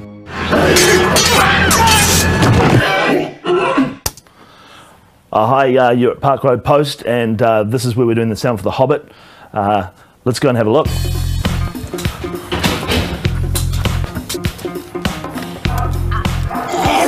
We start the day with a dance. That's the first thing we do in sound. And we hand it on. Chris, take the floor. We do the fader dance. Fader dance, yeah. You can see Dave's cut 16 layers of sounds for this goblin. And he's done such a cool job that see what else I can do to it, which is fun and challenging. I think a lot of people don't understand about how a film gets made, and that how many people it actually takes to piece a soundtrack together. We have dialogue, we have music, and in sound effects alone, we break into several categories. Standard sound effects, swords, body falls, doors, things like that. We have ambiences, which is like some wind. We have some crowd sounds, things like that. What we're doing here today is just put out little friends and family and all the other departments call to come down and be panicked villagers for Dale, for when it gets desolated by smog. That's how we rock it in Soundpost here. Right, and here, Matt's cutting the crowds and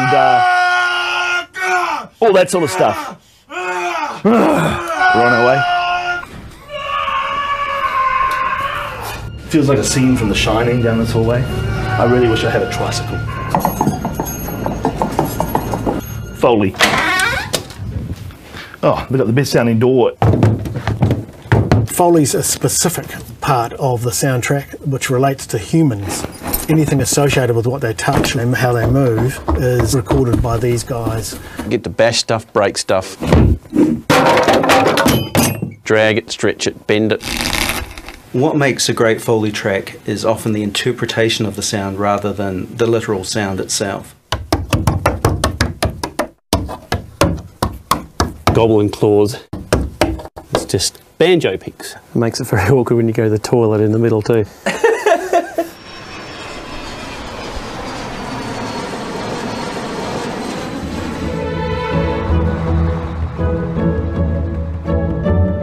Welcome to Abbey Road, Studio One. This is the place where we make all these fabulous soundtracks, including The Hobbit, and that's what we're doing today.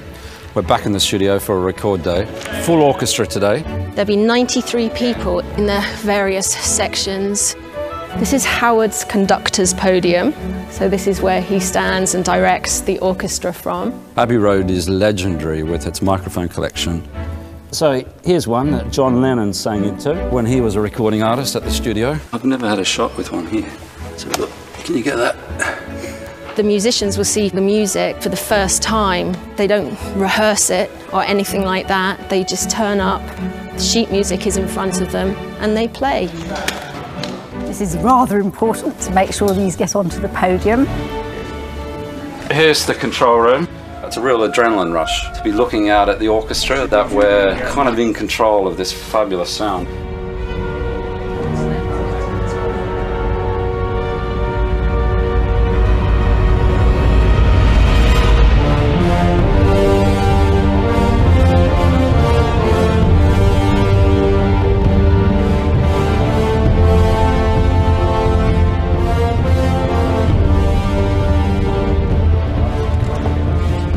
Great, we're happy with that. Let's take a break.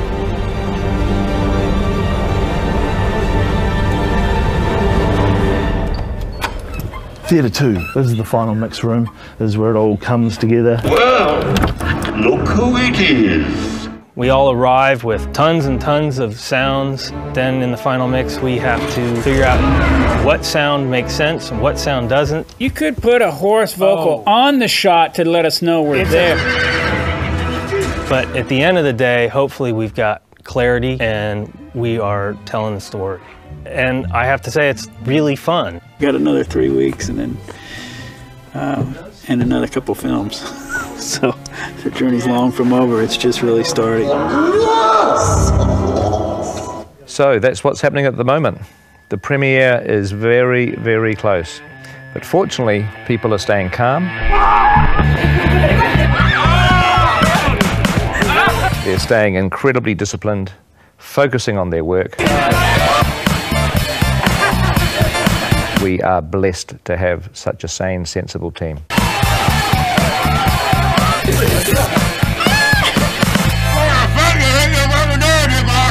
So there we have it. Gives you a taste of where we are at the moment, but we will catch up with you very, very soon and invite you to come along and have a look at our experience at the premieres.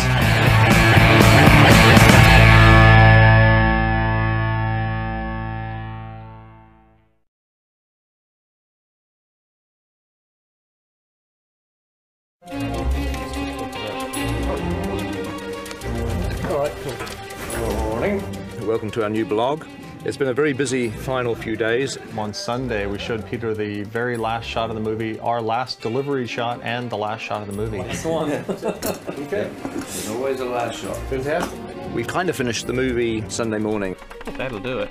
And just a few hours later, a room full of journalists showed up to see it.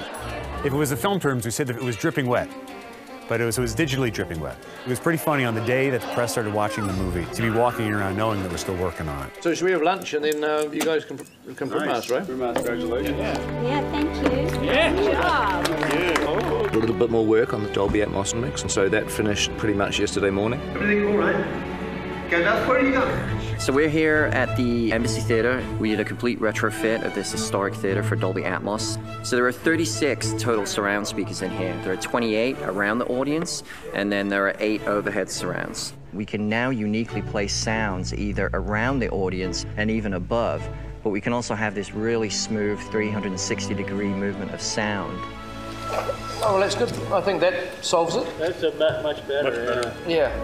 Welcome to our temporary office set up for the organisation of the Hobbit world premiere here in Wellington. There's probably about 1,500 people, I think, in here, and all the council, art department, all getting ready frantically to have everything in place for the big day. There's lots of good fun things about working in Middle-earth, but one of the coolest is actually getting to the few weeks before the premiere, because you get to build things like this. We're doing another Gollum. This is for our local airport. It will be suspended in the roof, welcoming all of the guests that come along to Wellington. It's been a frantic night, but I think we are pretty much done. As in tradition, there will be something adorned to the top of the embassy, especially for the premiere. So our idea right from the beginning was to make a large-scale version of Gandalf making his mark on the green door at Bag End, which really was the start of the journey.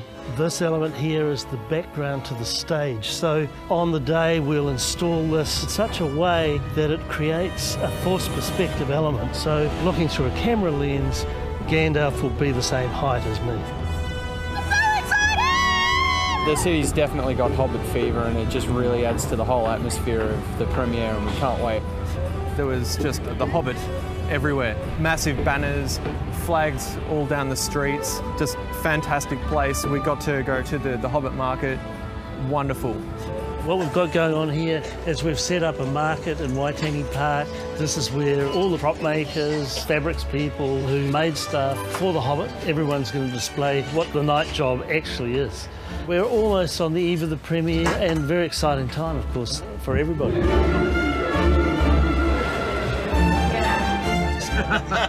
It's great catching up with all these guys. Isn't it great? It's like the boys are all back together again. Bad, naughty, boarding school, beatings.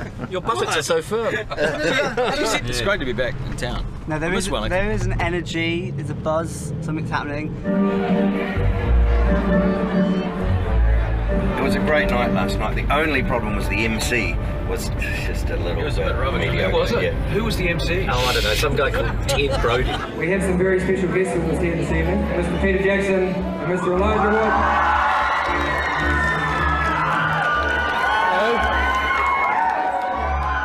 And again, thanks very much for all your support. That means a huge amount. Run by the fans, for the fans really, and they got dressed up to the nines. It's coming up to the airport now. Looking forward to seeing ourselves on the side of an aeroplane. That doesn't happen every day. Apparently they're giving us one of these planes each. Yeah, I got one. It's a bit. No, Richard and Martin are getting life school ones.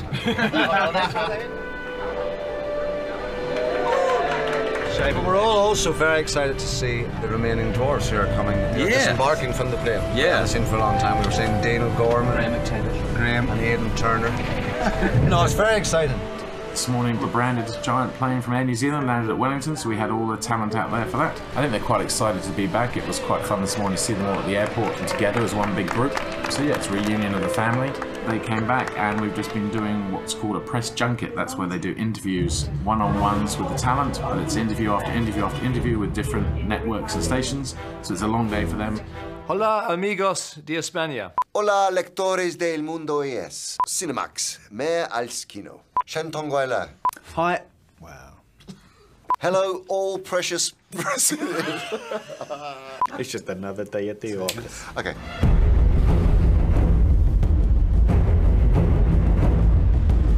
It is 5 p.m. on the 27th of November. We are hours away from starting the road closures on Courtney Place. And we're just getting ready for a long night of installation of red carpet, barriers, big screen TVs, signage, placards, banners, flags, you name it, it's all got to go in overnight ready for the morning. So once again, it's obviously a big red carpet down Courtney Place.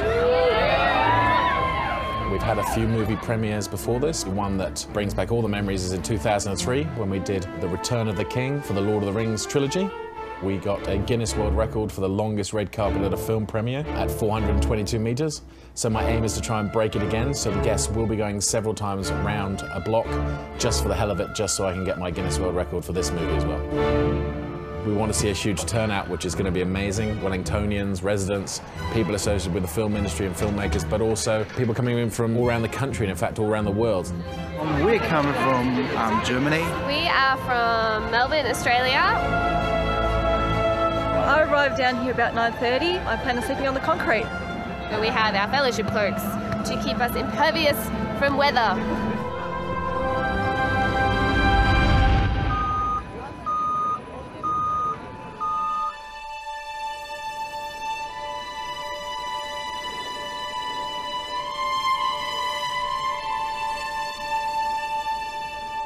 Here we are, the day of the premiere.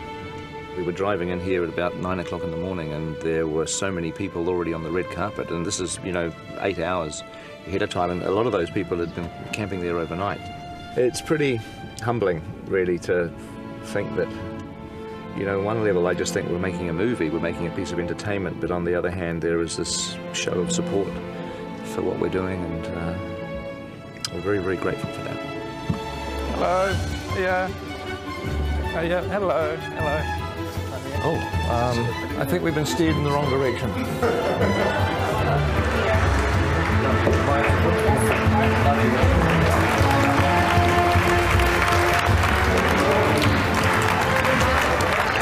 Well, this is the smallest press conference I've ever attended. There's a couple of big sequences that you might want to, look, I did that when Barry's goiter was flopping around. So it's perhaps that is one of the most horrifying images. But Hey, coming to you from the Premier Event Team office. The press conference has just finished. We're 4 hours away from the start of the red carpet. And one of the things that's been awesome is that in the build-up we've had the Lord of the Rings trilogy playing right out of our balcony. It's been great. But we have brought out a few elements. There's going to be various segments of sets and props along the carpet. Every now and again along the way, the actors will have photo opportunities with some of the set dressing, some of the kind of typical Hobbitish environments on the way to the cinema, which is another 300 metres up the road. And also we have some extras dressed up as hobbits. Lots of ears and wigs and costumes and hairy feet. Hello. No problems with the crowd. Have you had any streakers? Oh, not yet. I'll be looking out for that. Well, it's here, it's time. I believe it's almost 4:30. Neil Finn's on the stage. VIP cars are about to arrive, so basically the red carpet's beginning. The media pits are full. The barriers are full of the crowd. I can probably from here, must see, about 10,000 Gandalf hats on everyone's heads. We're just waiting for the big man to arrive and the rest of the talent, so it's nearly time. 3, 2, 1. This is for Peter, Fran and Philippa. Thank you. Far over the misty mountains rise, we are standing upon the high. Hey everybody, how are you? All right? What was before, we'll see once more as our kingdom. How long have you guys been standing here? I hope you put sunscreen on. We do, a little bit. A little bit. I like your ears. Thank you very much for coming. It is insane. There's fans left and right and everywhere you can look, and it's amazing. So much support. I love it. Can I just ask where your shoes came from today? They came from the floor in the hallway, just underneath where the raincoats hang. Hope I'm still in it. Here it comes. Who's that? Couldn't be more overjoyed for Wellington, and perfect weather, amazing people, amazing folks. It's nice to be back, isn't it? Yes.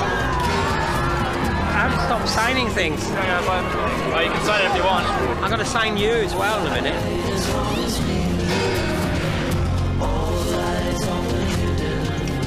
Scots representing. We've done it. Couldn't have done it without you, Zane. Couldn't have done it without you, Joe. I think there's a guy running down here right now with a USB stick just sticking in a projector. Last minute changes. We're walking really slow on the carpet and trying to buy him some time.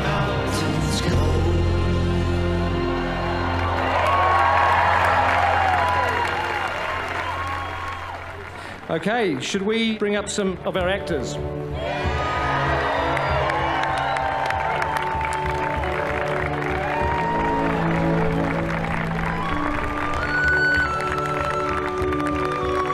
I just want to thank you very, very much for coming. Honestly, it means such a lot to all of us here. The last thing I have to do is there's one member of our cast, a very distinguished member who couldn't be here tonight, but he did want to send a greeting to everybody. So let me welcome Sir Ian McKellen. Hello, this is Ian McKellen in London. Look, is this 3D? Is this 48 frames per second? Anyway, my love to everybody. Peter, Fran, Philippa, all the cast, and my favourite dwarf. You know who you are. And the crew.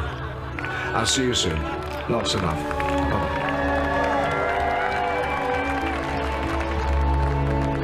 That was an amazing experience. God, the adrenaline is still running. Mind the step, mind the step. First time I've seen the film with an audience, so I'm really looking forward to seeing how they respond.